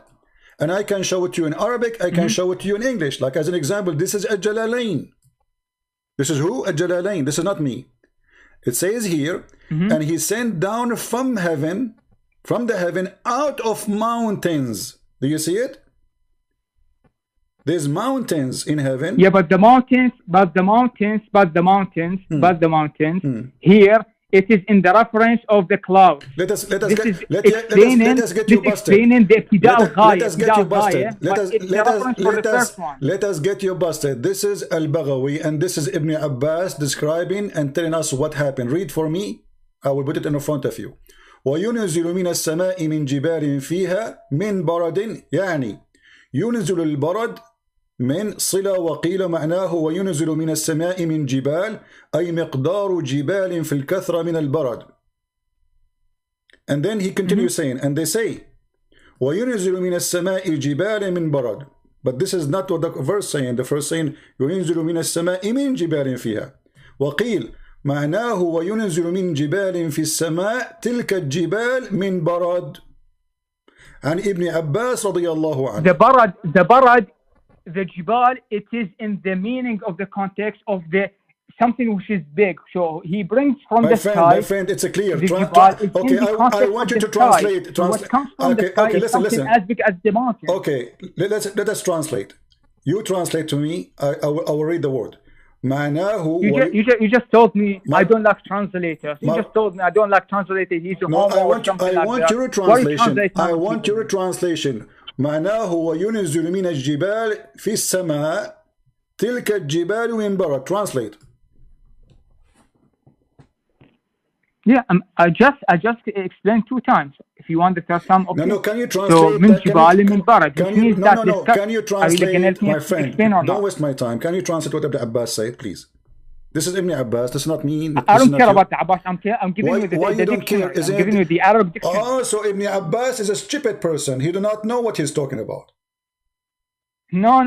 I said I will give you from the dictionary. This is my style in explaining. My friend, what dictionary? Now we want to go. What dictionary? What dictionary? It says in Arabic, and He sent down from the sky from mountains in it hail.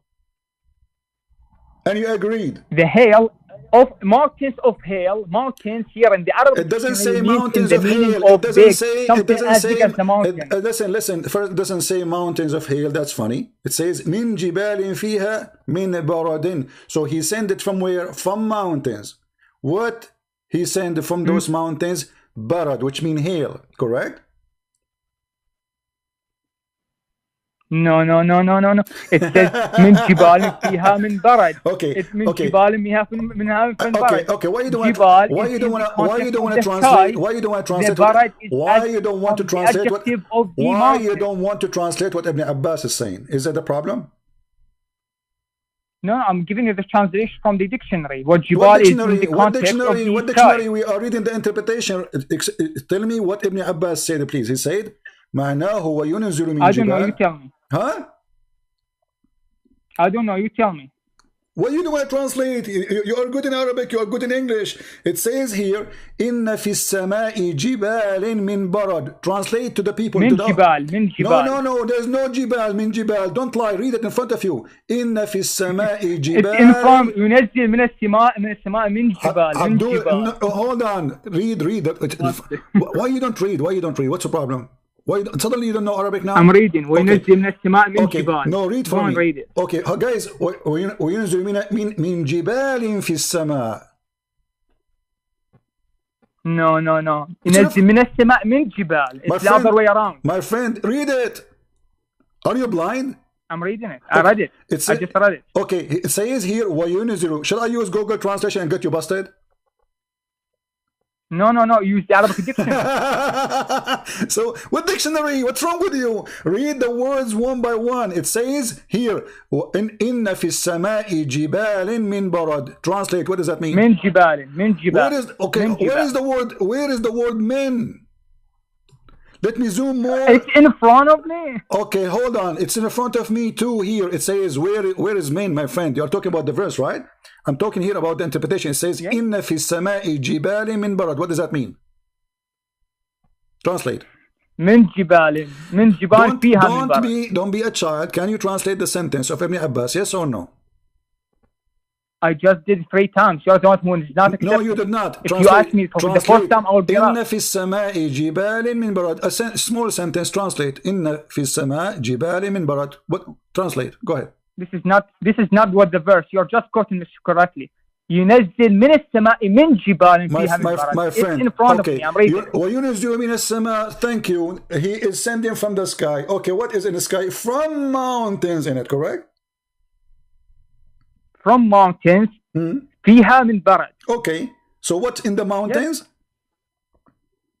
Yes. It is context of the sky. It is the jibal. It is something forbidden in the Arabic dictionary. It is not the literal word of the mountain. There's mountains in the sky, and he sent hail from those mountains, correct? No. This is your translation. Okay, this is not my translation. Here we go. Let me get you busted again. This is Al-Jalalain. And everybody is laughing at you now. All my talk is Arabic dictionary. I'm talking from the Arabic dictionary. What Arabic dictionary? This is the Quran. Are you reading the word by itself? Listen, he sent down from the heaven out of mountains. Do you see it? This is your Muslim. This is the official government website of Shall we read the Bible by itself without Jesus? Listen. You see, now you are suddenly now you do not know Arabic. Suddenly now you are more smart than the one who do interpretation. So when you want the interpretation is good for you. When you don't want it, you dump them in the garbage. Why? I'm reading the interpretation of Ibn Kathir. Ibn Kathir. Okay. I'm reading Ibn Kathir. Okay, you want to read Ibn Kathir? Yeah. Okay, well, guys, this guy, he want to read Ibn Kathir for us. Are you sure? I'm reading Ibn Kathir the whole time. You're the one who is not listening. Okay, let me ask you. Do you accept Ibn Kathir to be a smart person to explain the Quran? Yes or no? Oh my God! What a strategy! Yes or no? Yes or no? Please, yes or no? I don't want to answer this question. I'm answering this question. No. You are quoting for me Ibn Kathir for what reason? Listen. And go on other questions. This is Ibn Kathir. Let me get you busted. You are a liar and you are a fraud. Here we go. This is the verse in front of you, and this is Ibn Kathir in English. You thought we do not have Ibn Kathir in English? This is in front of you. It says he means that there are mountains of hail. There are. Listen. You liar. You said to me you are reading from Ibn Kathir. You are not. Means that there are mountains of hail in the sky. Read it for me then. Here we go. This is Ibn Kathir. ينزل من السماء من جبال فيها من برد. It is in the tafsir of Ibn Kathir. السماء جبال ينزل به الله منها البرد. Okay. So the jibal Ibn Kathir. Okay, listen. From the sky. As big. Okay, listen. Reference for the sky. Ibn Kathir, when he quote the word Arabic one by one, then he says to you, this is a metaphor of for the cloud, correct? Yeah, based on Arabic dictionary as well. But is it in the Quran saying? Isn't it you the one who says go the word Arabic word by word? So where is the word metaphor? No, I never said that. I never said that. No, the verse before it. Where is the word like? Like, then the likeness of. Does it say like a cloud? Does it say like mountains? It says from mountains in it. Correct? Oh my God. I just explained to you that the Quran has a way of explaining, going backward and forth in explaining the subject of the first sentence. Just to show everybody that you... I'm not here to give Arabic lessons. I'm not here to give Arabic lessons. No, you are here to give Arabic lesson. No, you are here to give Arabic lesson. He said it clearly. There is meaning. Not you clearly, because you don't know Arabic. Now listen, this is Ibn Kathir. I'm going to put for you in front of you Ibn Kathir. And now you will say Ibn Kathir is stupid, and you will run away, and you will hang up. Read carefully. I'm not running. This is Ibn Kathir explaining chapter 86, verse number 6 and 7, saying that the Quran teach that women have a sperm coming from their ribs, and the man have a sperm coming from his backbone. This is Ibn Kathir. Is that metaphor? Or this Go is science? To my scholars and ask them this question. Don't ask me. I'm not a scholar. You are the one who quote for me. You are the one who quote for me Ibn Kathir. You are the one who quote for me Ibn Kathir. So suddenly Ibn Kathir now is stupid. Is he stupid or smart? I'm not answering the question. I'm answering this question. Why? Don't No. go You see, around I the bush. showed you Al-Baghawi, which Ibn Kathir, he learned from him. He quote him to explain things. So Al-Baghawi, Go to my scholars and accept their challenges. They are open. Those are the scholars. Ibn Abbas, not Ibn Kathir. Ibn Abbas is the cousin of your prophet, and your prophet, he prayed for him to be Hibrul Ummah, the ink of knowledge of the nation, who can explain the Quran. So Ibn Abbas said, and I'm showing you in the screen. I'm showing you in the screen. The Arabic dictionary, by the way. Inna fi samai jibalin min barad. In the sky there's mountains of hail. Min Jibal, you're liar. No problem. Min Jibal, you stupid. Min Jibal. Don't waste my time, so man. he sent it from where? Even this will make it even more horrible. Min Jibal. Translate what Min Jibal mean. Translate. Go ahead. What Min Jibal mean? Translation based on the tafsir. It means and also based on the Arabic dictionary. It's a reference about the cloud. It's a reference about the cloud. Translate based on the tafsir. This is tafsir in front of you. This is Ibn Abbas. I can show you Al-Qurtubi, I can show you Al-Tabari, I can show you Al-Jalalain. So now, because you are a liar and we got you busted, you don't want any tafsir except you want only one tafsir. And when we show you Ibn Kathir himself showing stupid things, he said, don't ask me about this. I don't care if he's stupid or not. You have just read the verse three times wrongly. Listen. It says in Arabic, Min jibalin fiha. Allah, he sent from mountains fiha. Where? In the sky. There's a jibal, correct? There's not like a cloud, not like a cloud like mountains, no. Min jibalin fiha. And here Ibn Kathir. Based on who? Based on who? And who? Based on who? On you? Not based on me. Based on who? This is Ibn Abbas. This is the Ibn Kathir.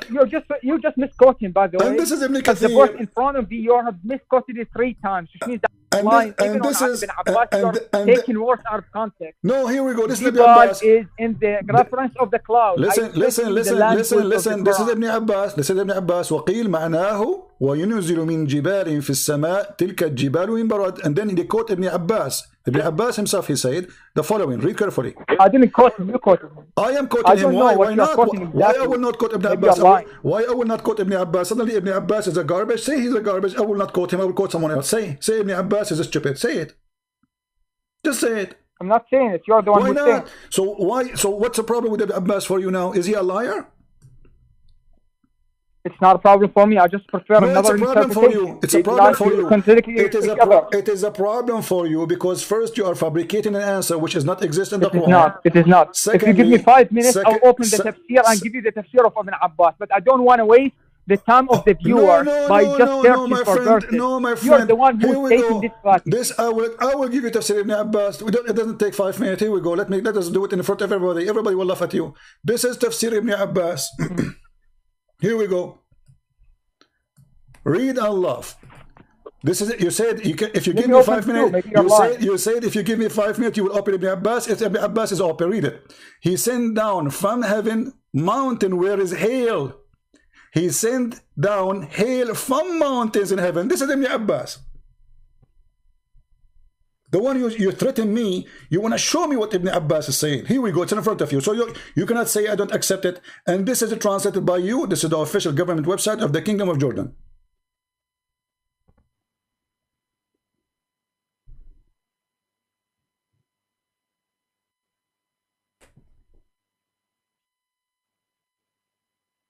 What happened?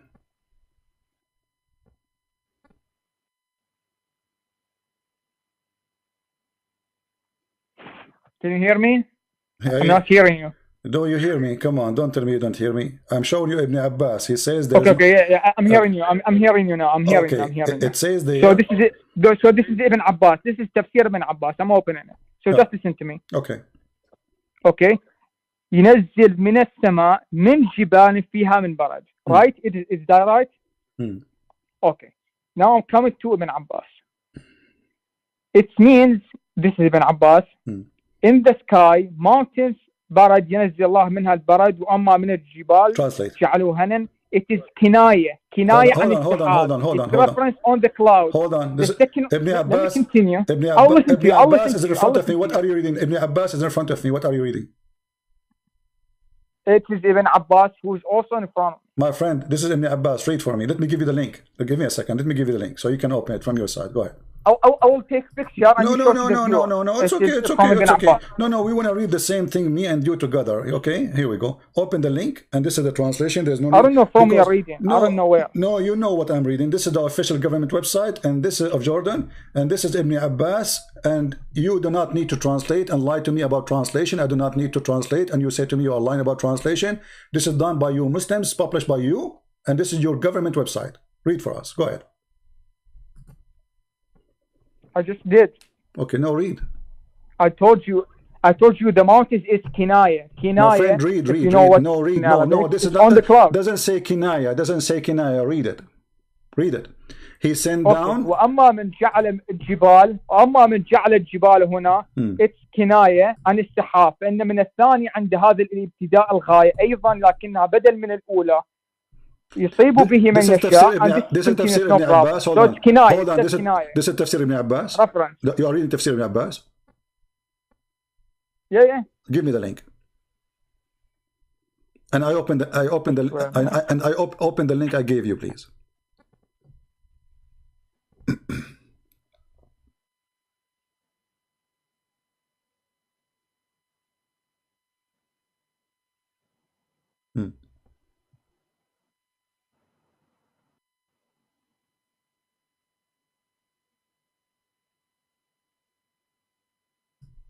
And this is the link for what Ibn Abbas he said in Arabic.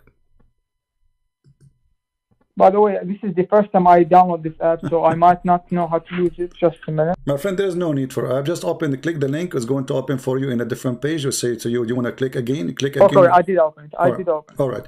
Does it say here?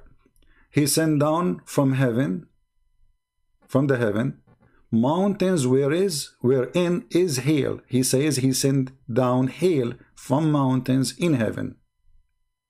Does it say that? I'm reading, sir. Okay.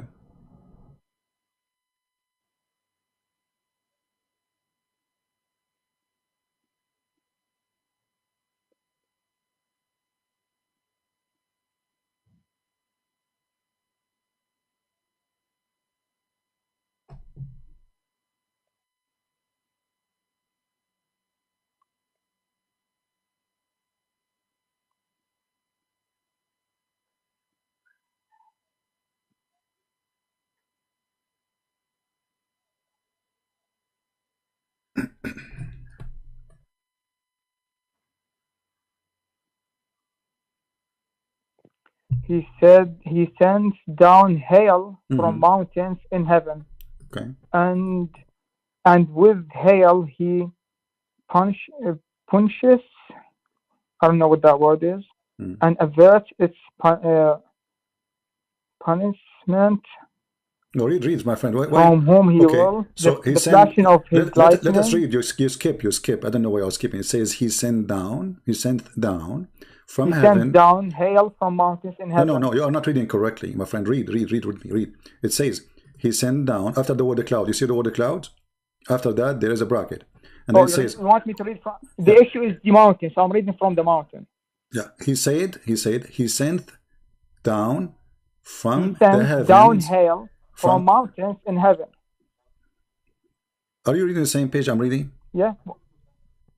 Yeah, I swear. Okay. No, read the line before it. Read the line did not start here. Read the top, the one in the top of it. It says he sent. There's a bracket. You see the bracket? It says he sent down from heaven mountain wherein is hail. Where is the mountains are in heaven?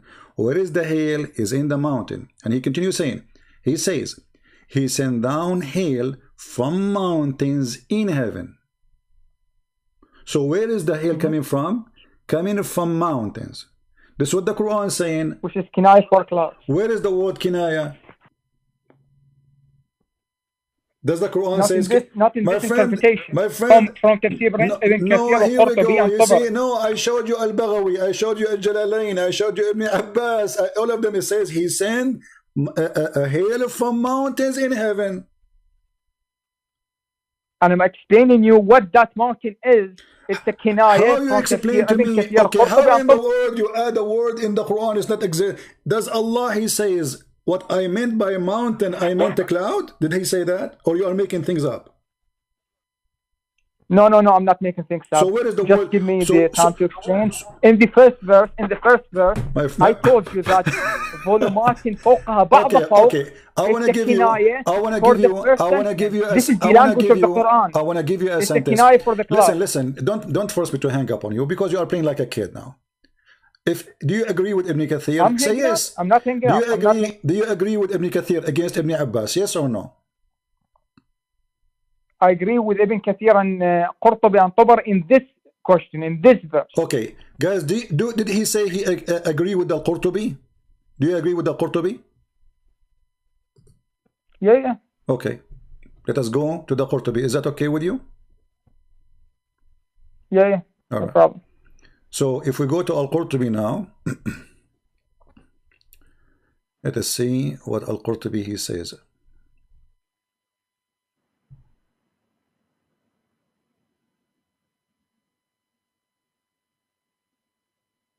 This is Al-Qurtubi in the front of your eyes. Read carefully and laugh with me. قيل خلق الله في السماء جبال من برد. Translate. فهو ينزل منها بردا. Translate, go ahead. You are the one who said you accept Al-Qurtubi. This is the official government website of the Kingdom of Saudi Arabia, very well known. And this is Al-Qurtubi. And this is what it says about that part of the verse.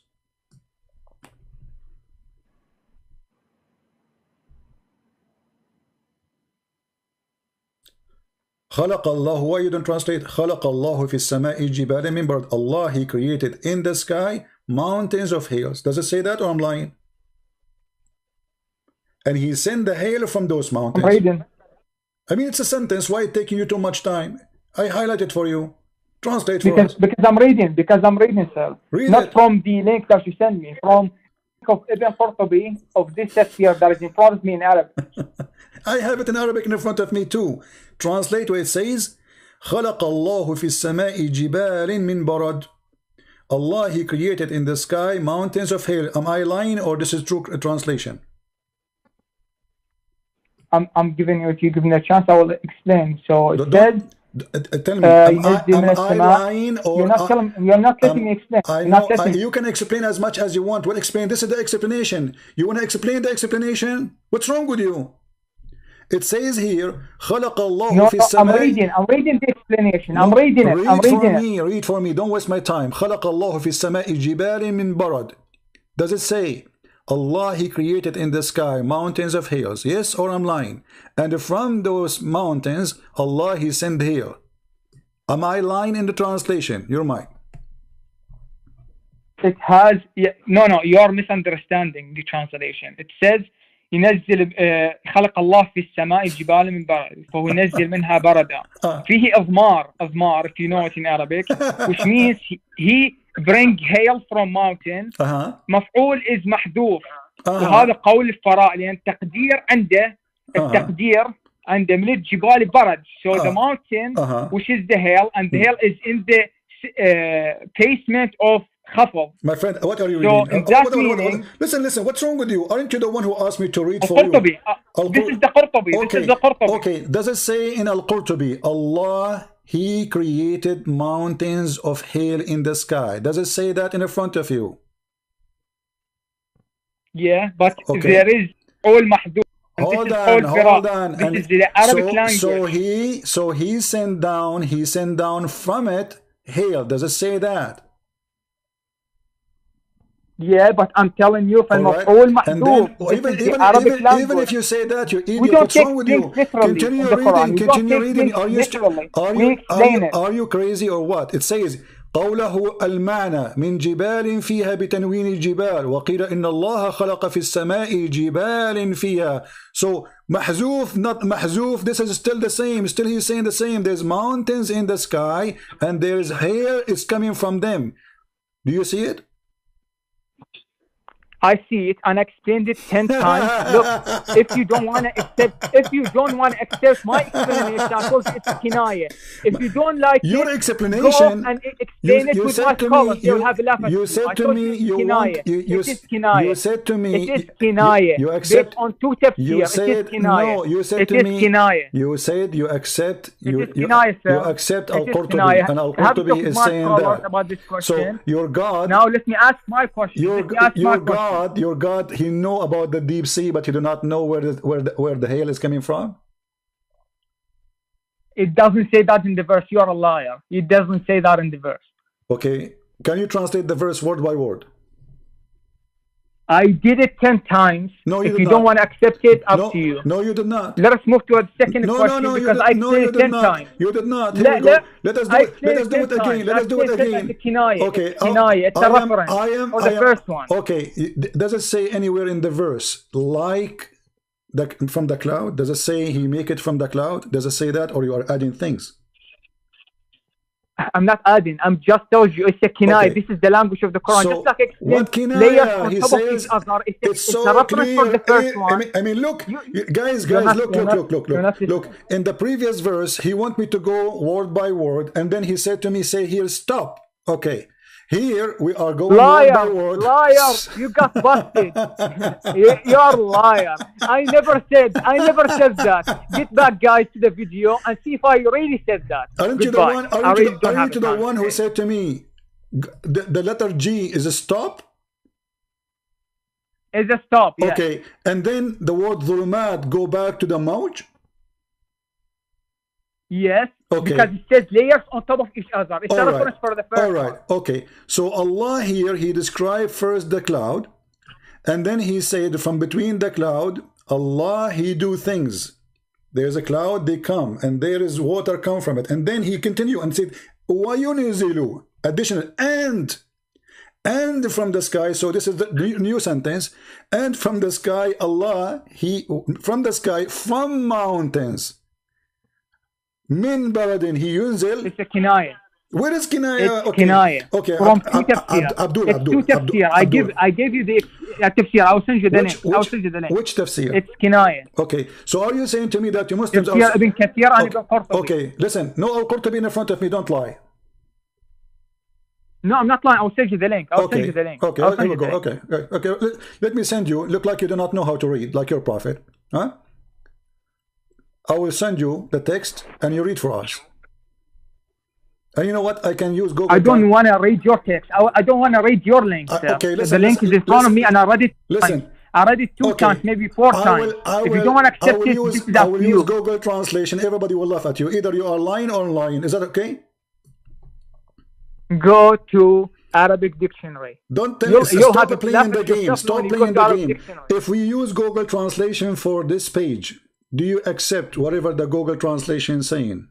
To get you busted or got me busted? I don't accept Google Translation. It's not even academic.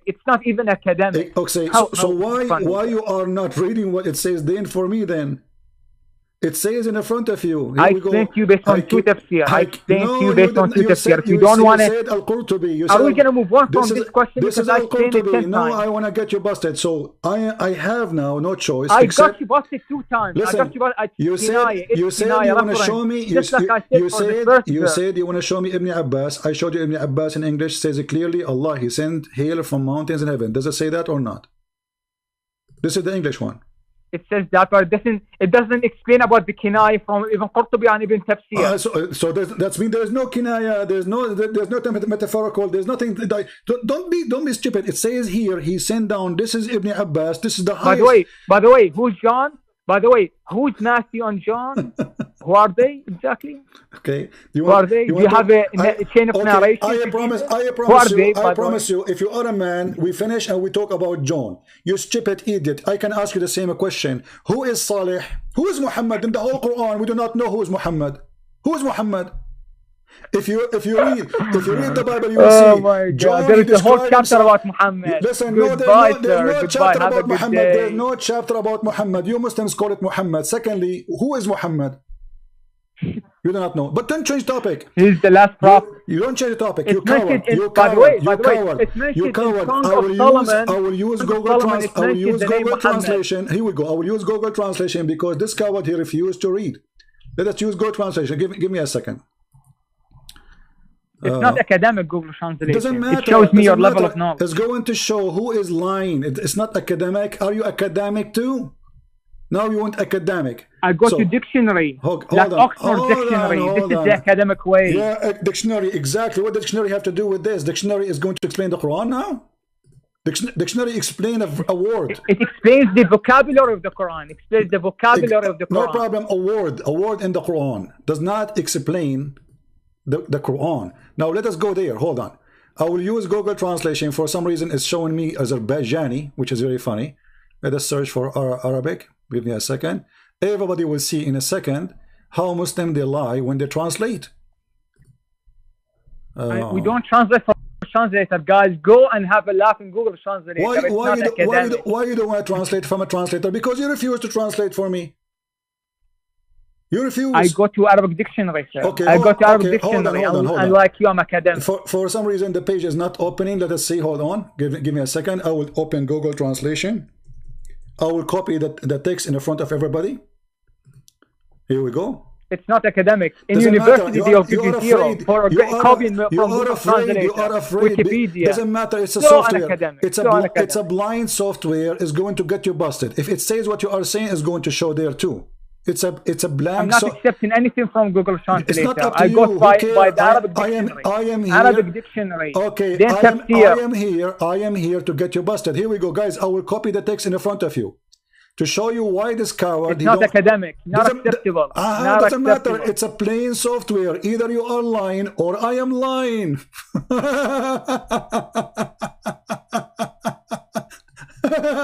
In university, they give you zero from Google Translator. Which part you your listen? By the way, guys. By the way, Second Samuel. I will give you an option. Samuel and First Chronicle has a contradiction in the Bible. Here we go. Change the topic. Let us not talk about translation. We will talk about the Bible. Let us not talk about translation. I want to give you a chance. Potato. I want to give you a chance. I want to give you a chance to choose for me what to copy text to post it in Google Translation. Can you do that? I will give you a chance. Okay, I can do that. I can do that. All right, here we go. Okay, can I speak? Go ahead. Here we go. Okay.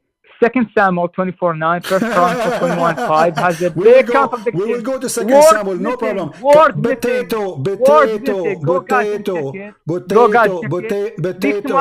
So you are coward and you are. Goodbye. So you want to speak about Google Translation to make a point? See guys. Okay. He hang up, coward. If we go right now and we copy the text, you will see how this person is a fraud. Right away, because we show them all the interpretation, we show them all the meaning. The verse is so clear. It's so clear. Allah, He created mountains in the sky. And here, he said, like, this is At-Tabari. Let me go first to Al-Qurtubi, the one he chose. This is Al-Qurtubi, because this is the one he chose. All right? All right. I will copy the text in the front of you. And then you will see that nowhere in the text what he is saying. He insists, Al-Qurtubi, that there is Allah, He created mountains, and those mountains are in the sky. And he mean that Allah, He sent hail from those mountains, and the verb here is deleted, which mean, like he did not mention what he do exactly. But it says it clearly that He have mountains, and those mountains are in the sky. وقيل إن الله تعالى خلق السماء في السماء جبال فيها برد فيكون التقدير or the meaning وينزل من السماء من جبال فيها برد.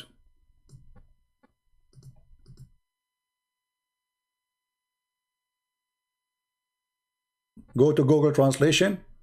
Call me back, coward.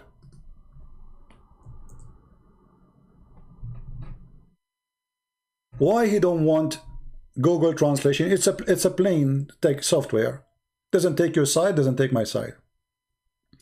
And it was said, God Almighty created mountains in the sky that contain hail. So the estimate is he descended from the sky from mountains where is ice. That's why he don't want it.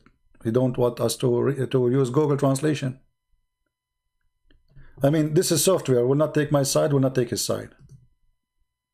If what he is saying is there, as he claimed, then it should show.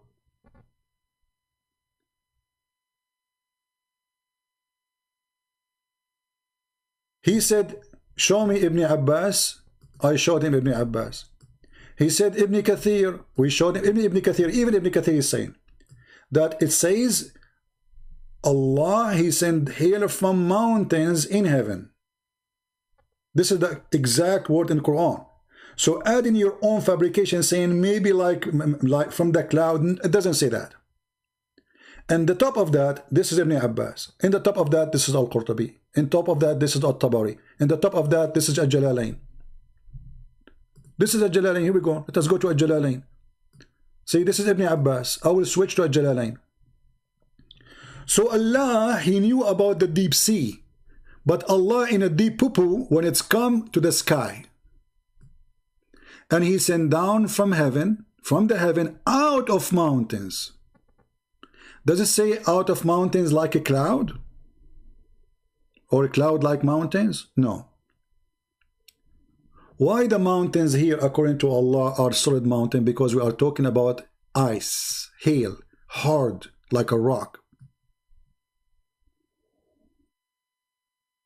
Do you see it? Call me back so we can have fun.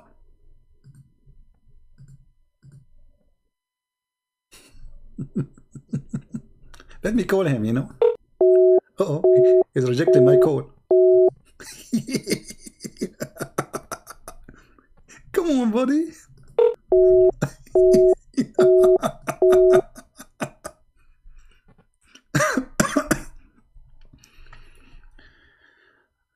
So look at this madness. Allah, brothers and sisters, he knew what is inside the deep sea, and because he knew what is inside the deep, he talk about the cloud. What the cloud have to do with the deep sea? And what the waves in the top of the sea have to do with the deep sea to make it dark?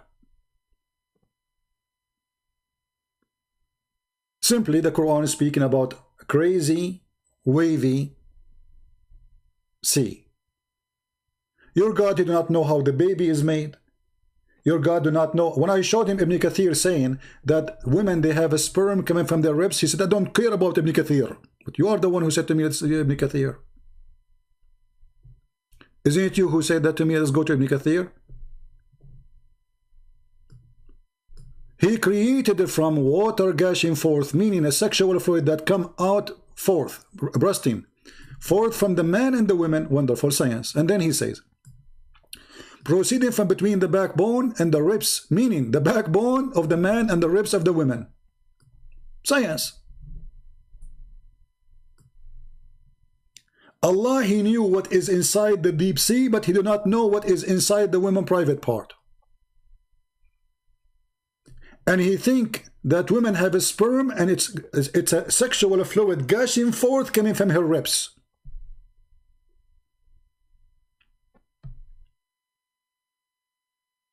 Who's next? Let me try to call him again.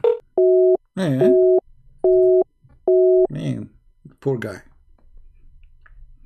Right away, let us go to 2 Samuel. Who's John? Who's John? Okay, who's John? So you see, guys, when you step in his tail, who's John? In the Bible it says who is John. We have books of tradition tell us everything about John, everything about Luke. But who is Muhammad? Even the Bible says who is his father, who is his brother. But when we read the Quran, he said there is a chapter in the Quran, it's called the chapter of Muhammad. Okay, who is Muhammad? Is Muhammad a name? Muhammad means the praised one. There's no way. The Quran sometimes call Muhammad, sometimes call him Ahmad. Which one is one? If he is Muhammad, he cannot be Ahmad. Is he Ahmad or Muhammad? Simply because they will say to you, oh, it have the same meaning.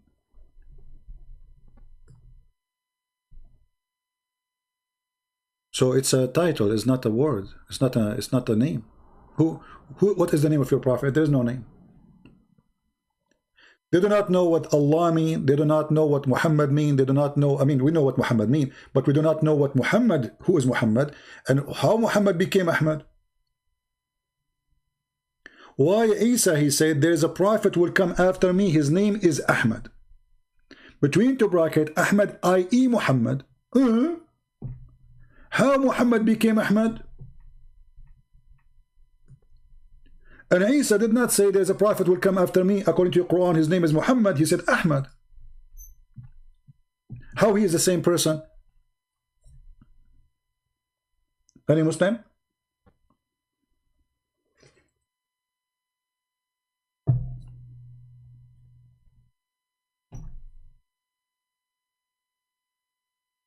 No, I don't have it. Maybe somebody have Tabari in English.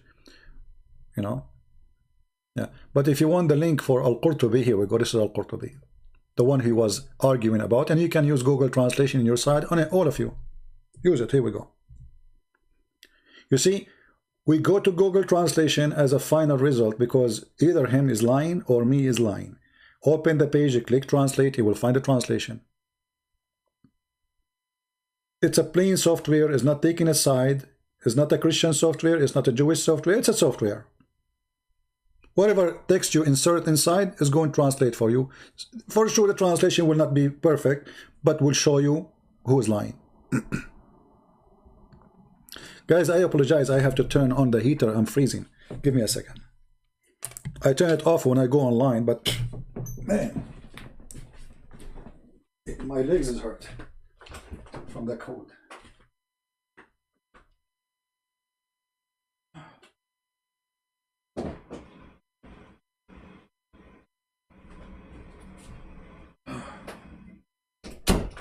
Ooh, yeah. But Allah always he keep me warm. Christian Prince, you did lie, Christian Prince. I'm going to get you busted. So Allah, he sent hail from mountains in heaven. Suddenly they have to add words in the translations. Suddenly they have to come. Look at the translation, guys. Look at translation. It says here, he sent down from the heaven mountains where is hail. Look at the translation here. You see, this is the Muslim translation. If you change the translator, this is who. Let us see who this is who. This is Biktal. Biktal is trying to be honest here compared to the rest. This is Biktal. Muhammad Biktal. Okay. What it says here? He sent down from the heaven mountain where from the heaven mountains where is hail. Now translation here is not really accurate. He says from the heaven, he should add from the heaven from mountains to make it more accurate. Let us go and change the translator. When you change the translator, I warn you, you will find a new Quran. This one, his name is Karai. I never heard of this guy before. Let us see. And he sent down hail from the sky out of mountains. Huh? This guy is being honest. Guys, do you see anywhere it says like from the sky, from a cloud, like mountains? Do you see the word a cloud? No. This is a Muslim translation. He sent down hail from the sky out of mountains. So how you start saying this is metaphor and this, it says simple language, he sent down hail from the sky out of mountains. This is what this is your Muslim translation. Let us change, and now you will see when you change the translator, usually you get a new Quran. They will start inserting like cloud, like mountains. This is Muhammad Asad. Let us see what Muhammad Asad will say. Ah, this is the long. Here we go, Muhammad Asad the fraud. Here we go, guys. And then he sent down from the sky by degrees mountains, mass of a cloud. Look, look, look, look. Suddenly in this translation we have masses of a cloud. And the Muslim, they say that we don't corrupt our Quran. Masses of a cloud charged with hail. Well, how come the previous translation have nothing like this? I mean, what happened? We go back to the previous translation. He sent down hail from sky out of mountains. Anyone see cloud? Anyone see the word charged with ice? We go to the other translation. It's a miracle. Suddenly there's a new word there. Change the translator. So anyway, you can do that yourself. But here the funny is that this God is smart when they want.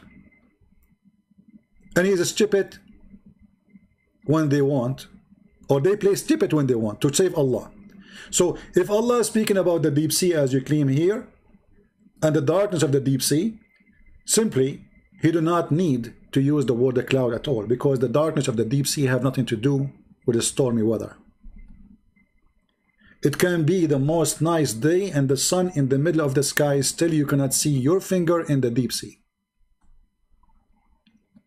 So the cloud here, by Allah mentioning the word the cloud here, he got the Muhammadan busted, because now it's so clear.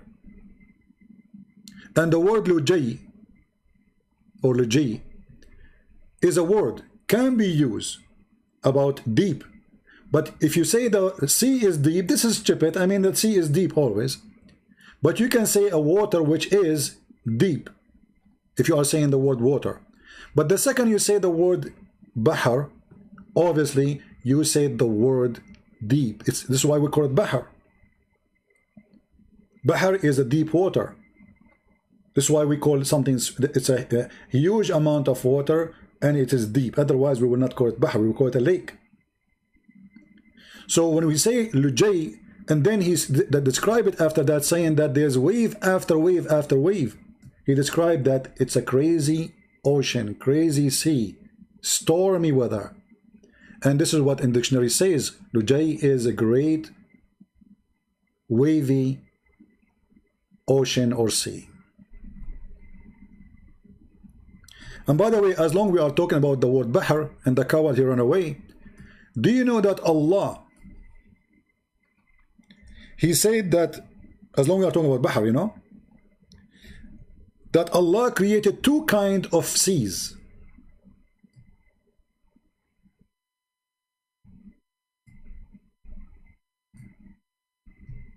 And those two seas, one is fresh water and one is salty, and they are forbidden from me together. If you go right now and search in YouTube, you will find the Muslim, they make a story, or let us say a scientific miracle. It says, Allahu Akbar, look, the water in the sea and the fresh water are not mixing, brother. My friend, that's stupid. Fresh water and the water of the sea, they mix every second. Don't fool yourself. When there's a current, it takes time, but it's mixing. If you don't believe me, go get a cup full of salt, mix it with water, and then put a container, big container, not small, like just make the salt small if you want, just to show you how silly you are. And then flip the cup which is full of water and salt and put it in the big container and let us see if it's going to mix. Here it says it's forbidden, there's a ban. And if we go to Ibn Kathir, you will see Ibn Kathir saying, Allah, he created a barrier of a rock between the two seas. One is salty and one is a fresh, so they cannot meet. What kind of God he says such a thing, that fresh sea and salty sea, there's a barrier between them. There is two seas. Two seas. If you read the translation here, it says two great bodies of water. Where is the word two great bodies? It says in Arabic, Bahrain, Bahrain, Bahrain, two seas. If you change the translator in a miraculous way, you will find a new translation, a new meaning. Suddenly the word two seas will appear. Let's go. Read carefully. It is he who has let free the two seas. Do you see two seas? Between two brackets, two kind of water. You know, when they want the word sea is a sea, when they want, it's two kind of water, brother.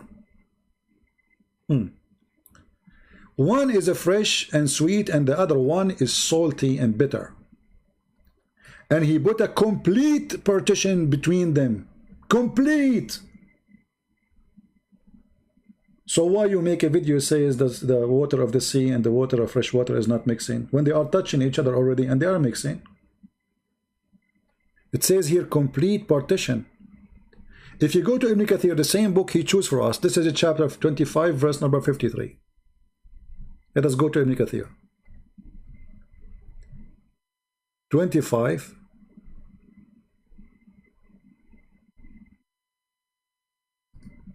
'53.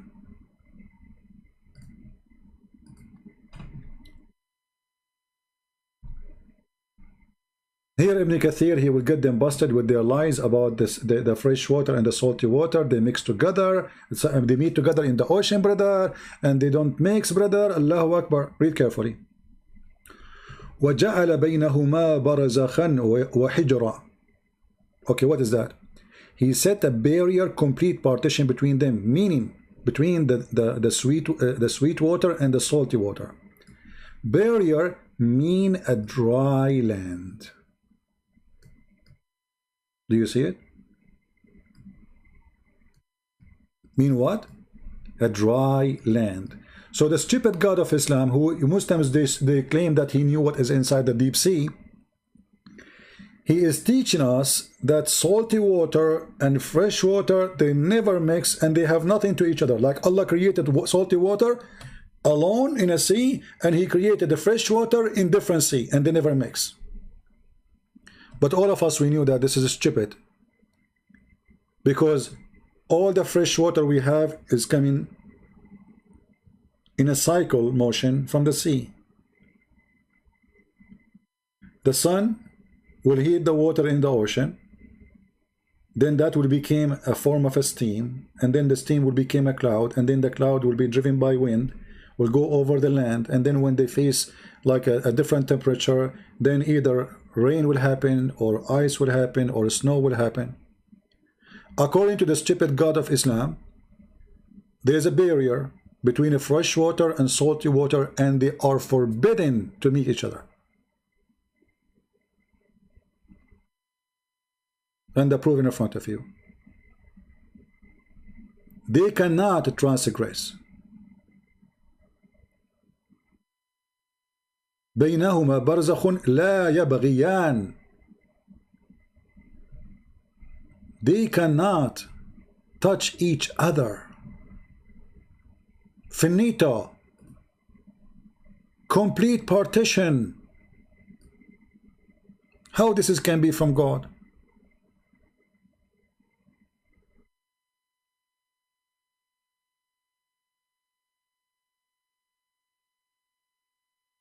And now, who is John? Tell me who's John. Okay, tell me who's John. Like my friend who are talking about this verse, let us finish it. Okay, can we use Google Translation? Who's John? By the way, there's a contradiction in 2 Samuel. What? What? There's a contradiction in 2 Samuel. You know, he say it fast because, like, suppose he want to hang up, you know, he will run away. Your Quran is the book of contradiction. Call me and prove me wrong.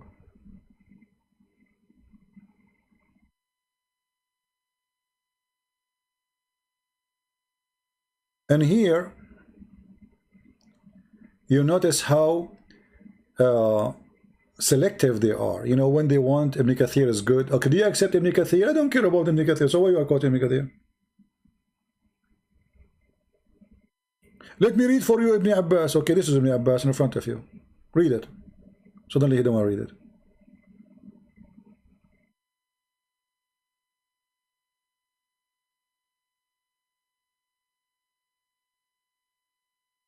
Any Muhammadan want to say anything to us?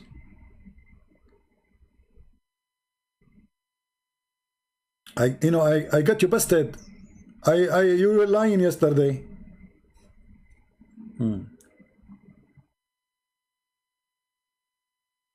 It's very simple. If the God of Islam is speaking about the deep sea, he will not mention putting his hand out to see it, because a human being don't live in the sea. And he will not mention the cloud. And he will say clearly, if you go down deep inside the sea and you put your hand out, you will not see. There is no need for a metaphor and the games of the grammar they play. And you do not need to mention the word the cloud. Cloud have nothing to do with the deep sea. And it's not a secret that if you dive in the ocean, the more you go down, it's going to be dark. And people, they used to dive really deep, even in the time of Muhammad, because this is the only way to search for pearls. Actually, as long we are talking about diving, let us talk about science. Isn't it the Quran says that Sulaiman, he have divers and they are shaitan? And they dive for him?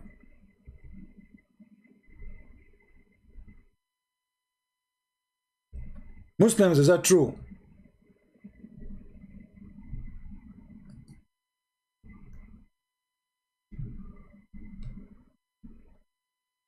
And also shaitan, the devils, they are builders and divers. Sulaiman, he have shaitan working for him as a builder and diver.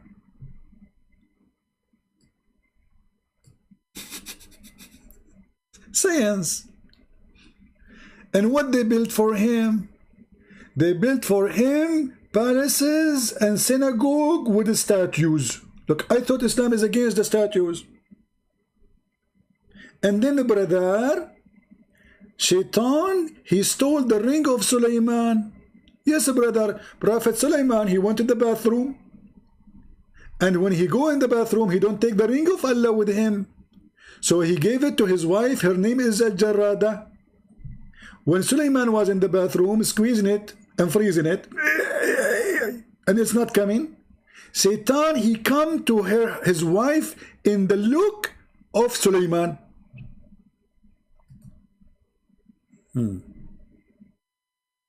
Christian friends, do you understand something called a metaphor? If not, then explain, do you believe that God, Father, is gender and Jesus divine? And you see, inshallah, we can go with metaphor as much as you want, but here, is that a metaphor? Is that a metaphor? Is metaphor when the Muslim, they say Allah, he have a hand? Or Allah have a foot? Is it metaphor when Allah, he says there is two seas? Is it metaphor when Allah, he says there is hail of mountains in the sky? So this is a funny argument. Is it metaphor when Allah, he says the woman have a sperm coming from her ribs and man have a sperm coming from his backbone? Is it metaphor when Allah, he says that sperm became a congealed dead blood? If this is metaphor, call me and tell me metaphor of what? Correct, people? Because look like you know what metaphor mean and we don't. And for sure, I will be happy to learn from someone like you, inshallah. And look, even your name is inshallah. So can I say inshallah, you will never call me ever because you are afraid? Is the Quran saying that Shaitan, he died for Sulaiman is a metaphor? Is the Quran saying that the ant, she spoke to the ant is a metaphor? Is the Quran statement about the flying carpet is metaphor? Call me and tell me about metaphor. I want to learn from you. Christian Prince, you don't know what metaphor. We are Muslims, we can teach you about metaphor. Are you there, Mr. Inshallah? I took a selfie for you, smile.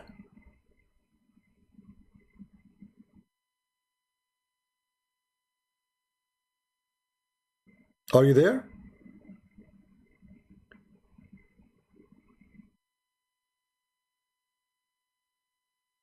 metaphor. The ring of Solomon is a metaphor. The flying carpet of Solomon is a metaphor. Al-Hudhud, the bird who is a general in the army of Suleiman. Suleiman, he have an army of birds, chickens. Suleiman, he died in the chair and nobody noticed that he is dead. Anyone knows how they find out that he's dead? The guy is almost dead for a year. He died standing holding his stick. It happened to me once, happened to me. It happened all the time to all people. And then, brother and sisters, the ministers and the wives of Suleiman did not notice that Suleiman is dead, brother. So, brother, then Allah, he sent the termite. And the termite, they start eating the stick. And you know, the termite, they eat. But they eat slow, brother. You know, they don't eat too much food. And the stick of Suleiman was very thick. He was using an oak tree.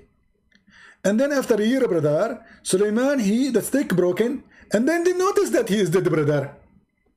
I mean, you idiot. The guy is dead, standing on a stake, and nobody noticed that he is dead. Any Muslim metaphor?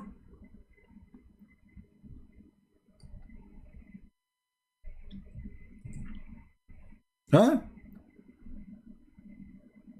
Are you saying that Quran is not a metaphor? Yeah, Quran is not a metaphor. Quran is something you do. How is it going to be metaphor? You recite from your memory. Is that metaphor too? Even metaphor, Quran is a metaphor? You idiot.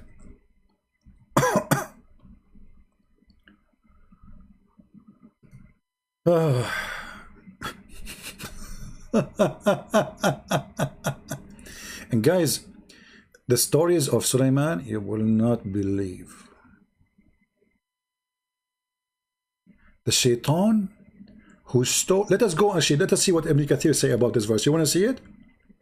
I should go actually soon, but you guys made me lose my day. I have many things to do. Unbelievable. Look, if we go right now to Ibn Kathir, see what Ibn Kathir is saying. Or go to Al-Qurtubi or Al-Tabari, you will die laughing. Chapter 38, verse number 34.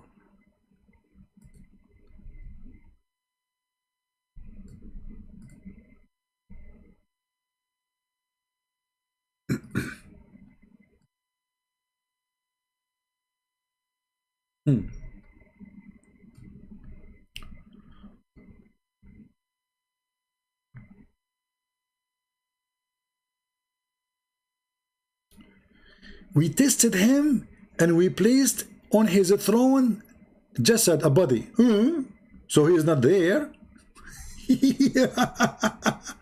And by the way, here they skip all that interpretation in Arabic. That's it, it's gone. Where is the story about what happened? And then right away they jump that Allah, he gave Solomon a flying carpet. Yes, brother, he have a flying carpet. And where is the translation in Arabic? What happened? Why the English is so short? If you go and check what is in Arabic, this is At-Tabari. You will see. وَلَقَدْ ابْتَلَيْنَا سُلَيْمَانَ وَأَلْقَيْنَا عَلَى كُرْسِيهِ جَسَدَ شَيْطَانٍ مُتَمَثِّلًا بِإِنسان. And we tested Sulaiman. You know, we gave him a bad thing. And we made Shaitan sit on his chair as a human. And this Shaitan, his name is Sahr. And some they say his name is Asif. And some they say his name is Asr. And some they say his name is Habqiq. I mean, what's wrong with you Muslims? What's his name, man? I'm getting dizzy. And then the story, brother, and Shaitan, which is he took the ring of Suleiman, he threw the ring in the ocean,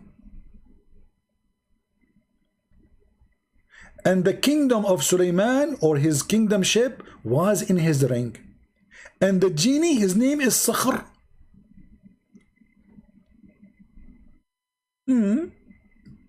True story. If you read the story here in Arabic, you will die laughing. Let me give you the link. You can use Google Translation. Give me a second.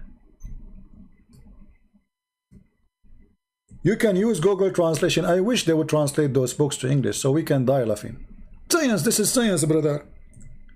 This is science, yeah, true. This is absolutely clear science. I mean, what's wrong with you? This is a pure science. This is all what science is about. Okay, so now this is At-Tabari, which At-Tabari, by the way, is nicer from other stupid books. This is smarter. Translate to English. I hope it's going to work because it was showing me as Azerbaijan, you know. Okay, let us read At-Tabari in Prophet Google, peace upon him.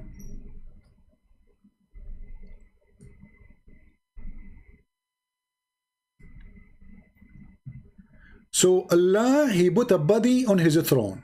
The translation is not too accurate, but you know, it's a software. And he put in his throne a genie, shaitan. They say his name is Asif, and it was said his name, not the president. President. I mean, Google is funny. And his name, and some they say his name is Habkik. And about which he said people in the interpretation he mentioned, who he said, Abu Salih, he said in the authority, blah, blah, blah, blah. We throw his body in the chair. He said, it's a genie, his name is Rock, not a rock. It's a genie, his name is Rock, or Shaitan. He's a Shaitan, his name is Rock. And then, let us see. From the body, the devil to whom Suleiman pushed his ring. And then he threw it into the sea. True story. And the Suleiman, his kingdom was in his ring. The translation here, the region, it says his kingdom or his authority, it was his ring. This is the Lord of the Ring. You know the movie? The guy who took the ring off, that's it. He's not a king no more. He lost his kingdom. And if you read the rest of the story, you will die laughing, literally.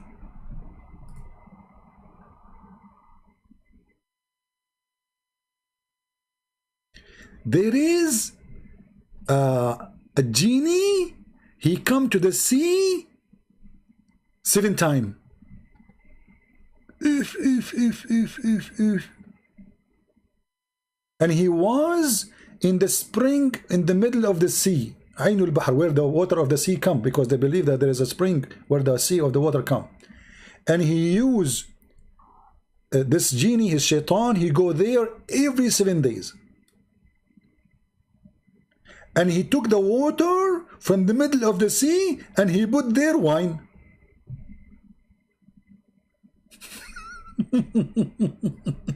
They are trying to say to you how he create, how the wine is created. Makes sense. I mean, who can deny that?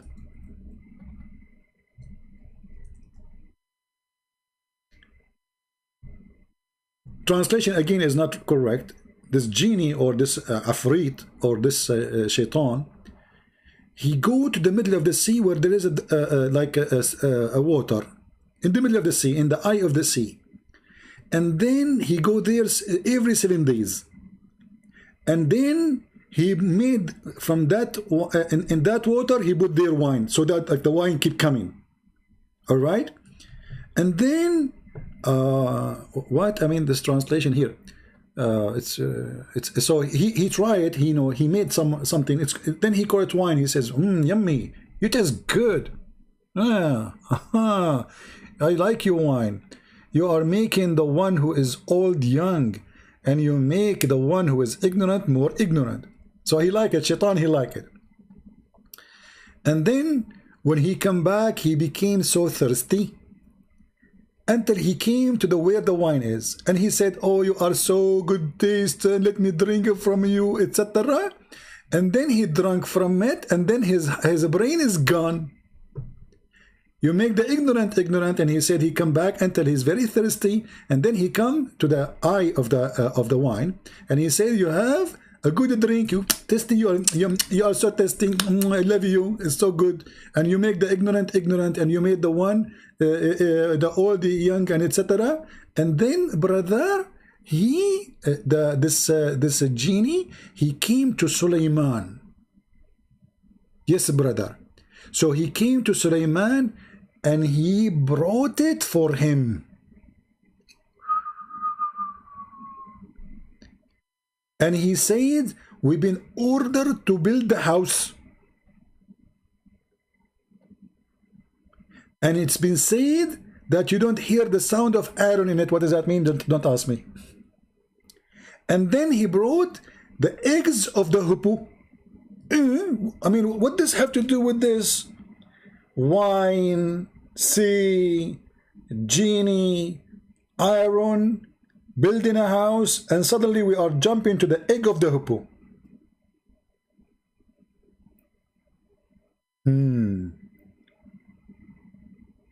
And he put the egg of the hippo inside the glass.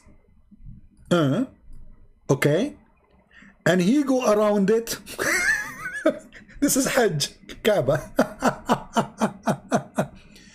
And then after he go around it, he was looking at the egg and he cannot see it. So they put the egg inside this jar and he go around it and he cannot get the eggs. And then he went and he brought diamond. So he saw the eggs, but he cannot take the egg. So he went and he brought a diamond. Alhamdulillah. And then he put a diamond on it and he cut the glass.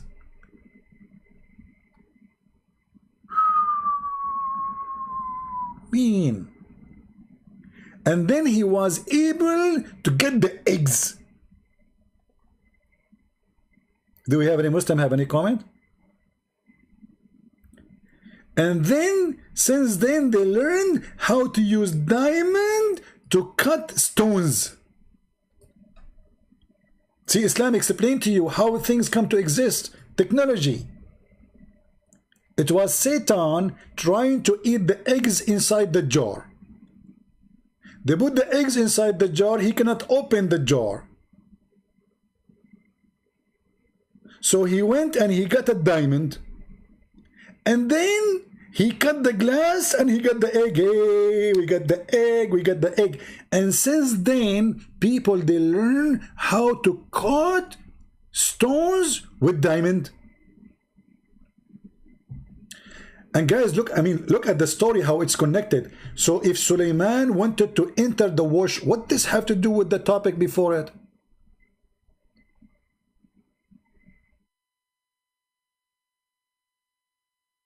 What? So if Suleiman, he wanted to enter the washroom or the bathroom, he did not enter it with his ring. So what the connection between the egg and cutting the jar with the diamond, and then suddenly we are talking about the bathroom of Suleiman and the ring of Suleiman? What is that? No, just don't ask. One day he went to the bathroom and Satan stole it.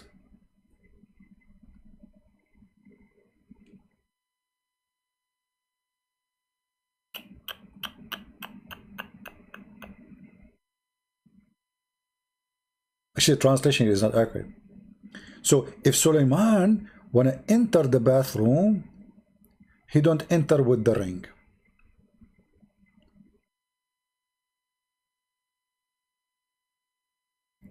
And then Suleiman, he took the ring from Solomon and he started doing boom boom with the wives of Solomon.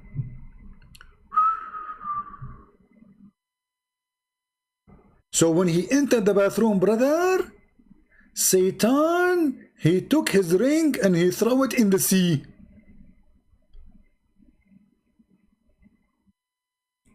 And then a fish, she ate the ring. You know, fish, they like ring, by the way. Always, you know, like when I used to go and do fishing long time ago, always I get a ring inside the fish. This is the first time I looked. Sometime, like, I was hoping, like, lately they would change the ring thing and they would get like a car, a brand new car keys or something. It's not working until now. So, brother, he threw it. I mean, it's a true story. True story.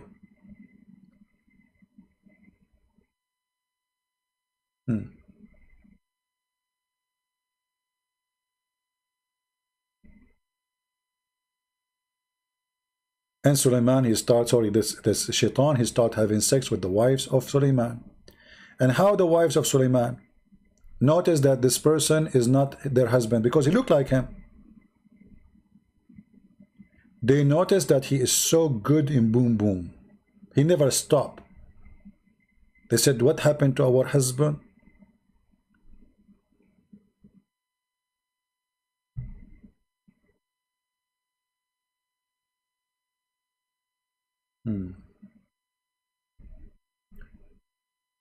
Any one of you did save the link?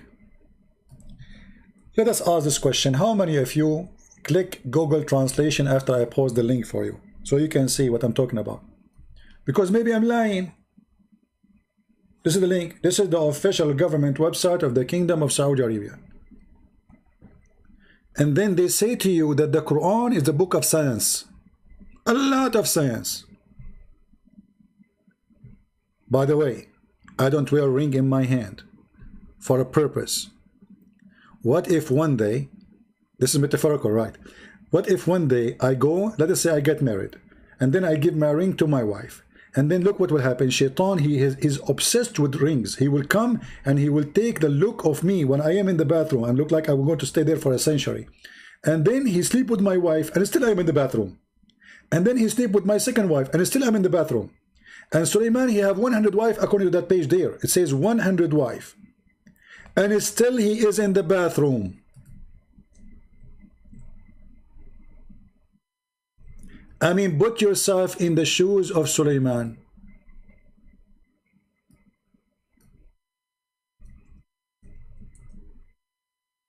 Suleiman, he had 100 women. And one of them, his name is Al-Jarada. And she was one of his wives preferred to him.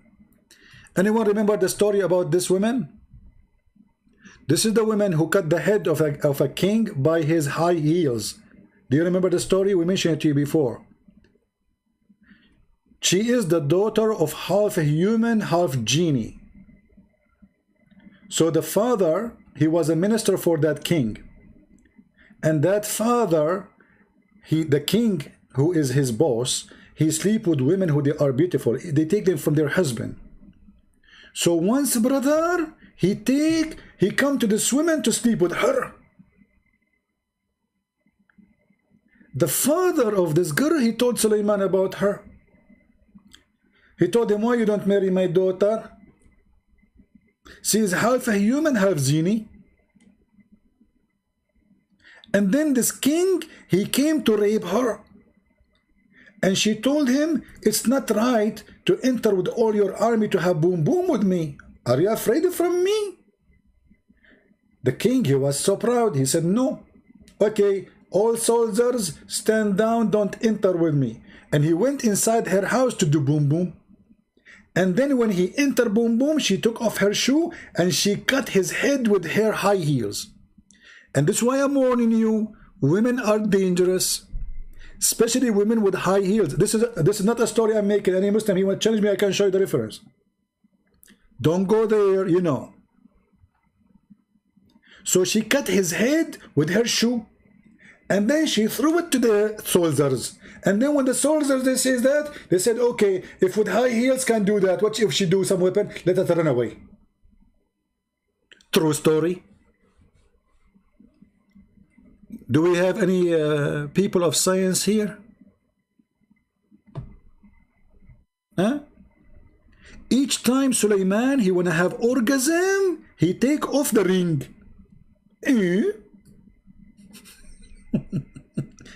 What is the connection between his orgasm and his...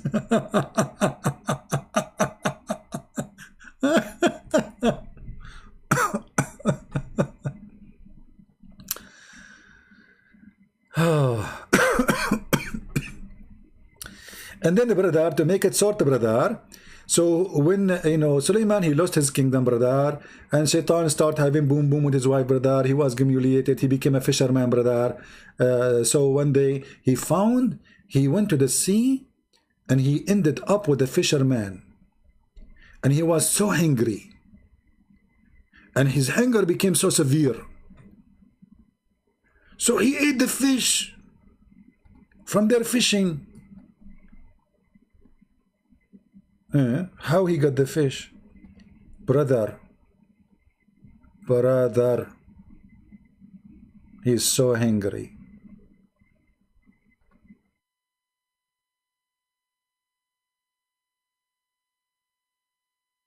He want to eat the fish, and he is hungry, and they don't want to give him the fish. So the birds came and they fly in the top of him. Yes, brother. And then they noticed that this must be Sulaiman. So they apologized from him, and they gave him 2 fish. And then when he ate the fish, he found the ring inside the fish. And then after he became a king again, Allah, he gave him the power of the flying carpet.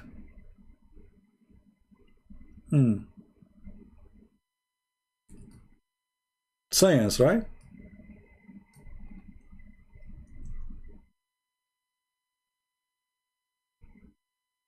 Science. And then, brother, at the end of the story, brother, he opened the belly of the fish. So you can sleep now nicely, and I hope you tell the story. So he opened the fish belly, and he found inside the fish belly, he found his ring. And this is how he became again a king. And brothers and sisters, this is a true story, alhamdulillah. If there is any Muslim have a dare to say, I object this story,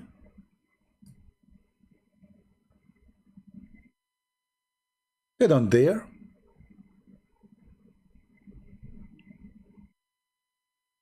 Maybe next time we go live, we can talk about the Ring of Solomon. So just for entertainment purpose. Anyway, guys, it's already, we are 3 hours live. And even though I was saying to myself, I have things to do, I'm going to make it 15 minutes. So when Christian Prince, he wanted to make a 15-minute videos, his video goes 3 hours. I'm so good in timing. Unbelievable. Imagine you are my friend and we are going, like I said to you, wait for me outside for 15 minutes. And you are waiting. Like, did he say 15 minutes? Yes, brother, 15 minutes for a Christian Prince is like 1,000 years for Allah.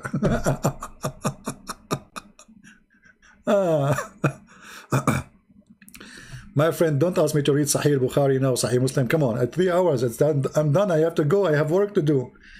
Unbelievable. I need to buy bread and food, and come on, you know. Anyway, yeah, it's 15 minutes, you know, it's just a 15-minute. Time goes so fast, especially when we have Abdul with us, who is trying to get us busted. I got you busted. 2 Samuel. True story. Yeah. No, if I call Zakir Naik and ask him about the story, Zakir Naik will get me busted. He will say, Brother Tita, the Christian Prince, he make fun of the story of the Gentleman. First of all, if you watch the movie, The Ring of the Ring, you will see that it's a true story. The person and all the kingdom, they are fighting over the ring. Because the one who has the ring, he can control the world. So you don't believe it. How come you believe in the Harry Potter movie and you don't believe in the story of Solomon? So it's proven that the story of Solomon is very true. And Solomon, yes, he have a flying carpet. Before the boing, boing, boing. And look what happened in Indonesia. People, they fly in the boing, boing, they die. But if you have the flying carpet of Solomon, brother, you will not die. Thank you very much. Okay, but what we can say, I mean, the flying carpet of Solomon, the ring of Solomon, the bird of Solomon, the chicken of Solomon. Solomon, he have a general, his name is Hubhub. He's in charge of water. He's a minister of watering and irrigation, and find women who have no hair in the legs for Solomon. I want to get that bird. I mean, isn't it nice to find a woman, she have no hair in her legs, especially for us Middle Eastern. Our women are very hairy. If the woman, she stopped doing what they call it, sugar, for a month, she will turn into a gorilla. I'm just joking. We are hairy, it's a fact, you know. Once I was swimming in the swimming pool, they kicked me out. They said, you cannot swim with your clothes. I said, I'm not wearing my clothes, this is my hair. Like, hello.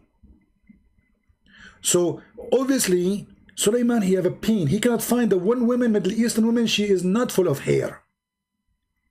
And then the bird, he found him, the queen of Saba. She have no hair in her legs. Alhamdulillah. Finally. And then when he went there, she left up her skirt and he found that her legs is full of hair. Like what? How this happen? Because genie, brother, they made her look like she have hair, so Suleiman will not have boom boom with her. If true story. So be careful. Maybe the woman, she don't have hair, but genie, shaitan, he can make her full of hair for the purpose of a propaganda of his evil. You go to the bedroom, your wife, she take off her clothes, you find a monkey. What happened? Shaitan, brother, he made her full of hair. You say to her, like, what I did marry, a woman or a chimpanzee? She might even, and by the way, don't talk about chimpanzee, that will take us for another hour. Oh boy. Oh boy. I don't want to go there. 15 minutes, huh? True story. I mean, it's 15 minutes.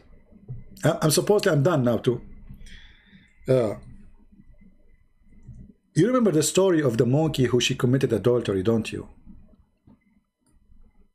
My friend, never marry a monkey. Obviously, they can leave you for the sake of a banana. Never date a monkey, marry a monkey, and put your money in the bank of monkeys. Because if you do that, look what happened to this Mr. Chimpanzee. He slept, guys, he was sleeping over her arm. Still, she was able to cheat with different monkey.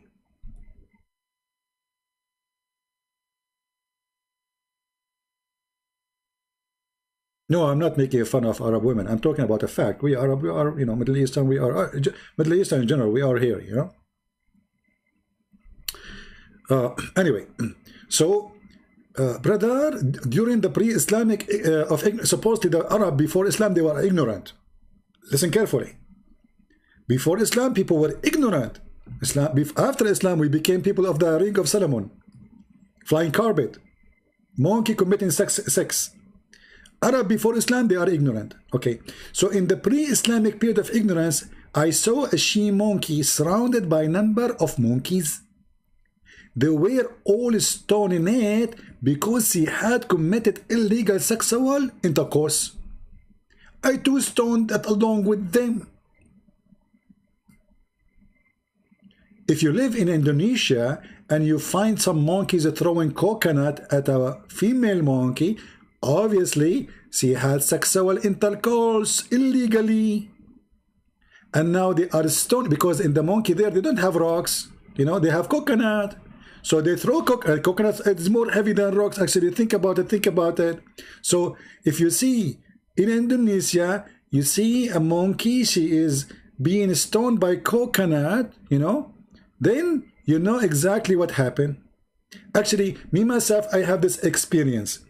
I got a monkey who did committed sexual intercourse illegally. And I asked her to walk in the jungle, and she said to me, which means like, why? I said, because we want to get the coconut from the trees. Don't worry, we will give you umbrella. You carry it, coconut hit in the top of the umbrella, nothing happened to you. So she walked and coconut come from everywhere. I made a fortune from this story. By the end of the day, like we have like 100 tons of coconut because the monkeys go crazy. They cannot accept a female monkey committing adultery. It's against Islam, brother. I mean, you are a monkey and you are committing adultery. You cannot do that.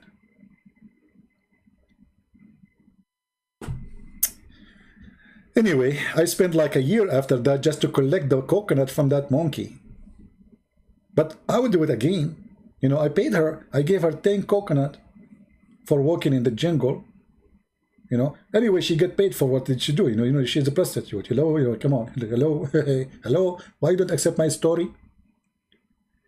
And now you will see the Muslims, you saying Christian Prince is lying.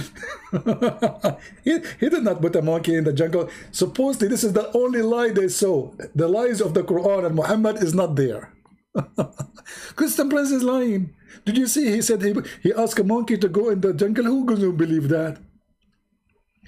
All right, my 15 minutes is up. Thank you guys for being here. May the Lord bless you. Don't forget to download the video, because in a few hours from now I will delete all the videos so we can have a fresh new start with the new videos. Thank you very much. God bless you. And until we see you again in another 15 minutes, short 15 minutes. Until then, Christ is Lord. Islam made up by a dummy for someone who wants to be a dummy, and I am not. As simple as that.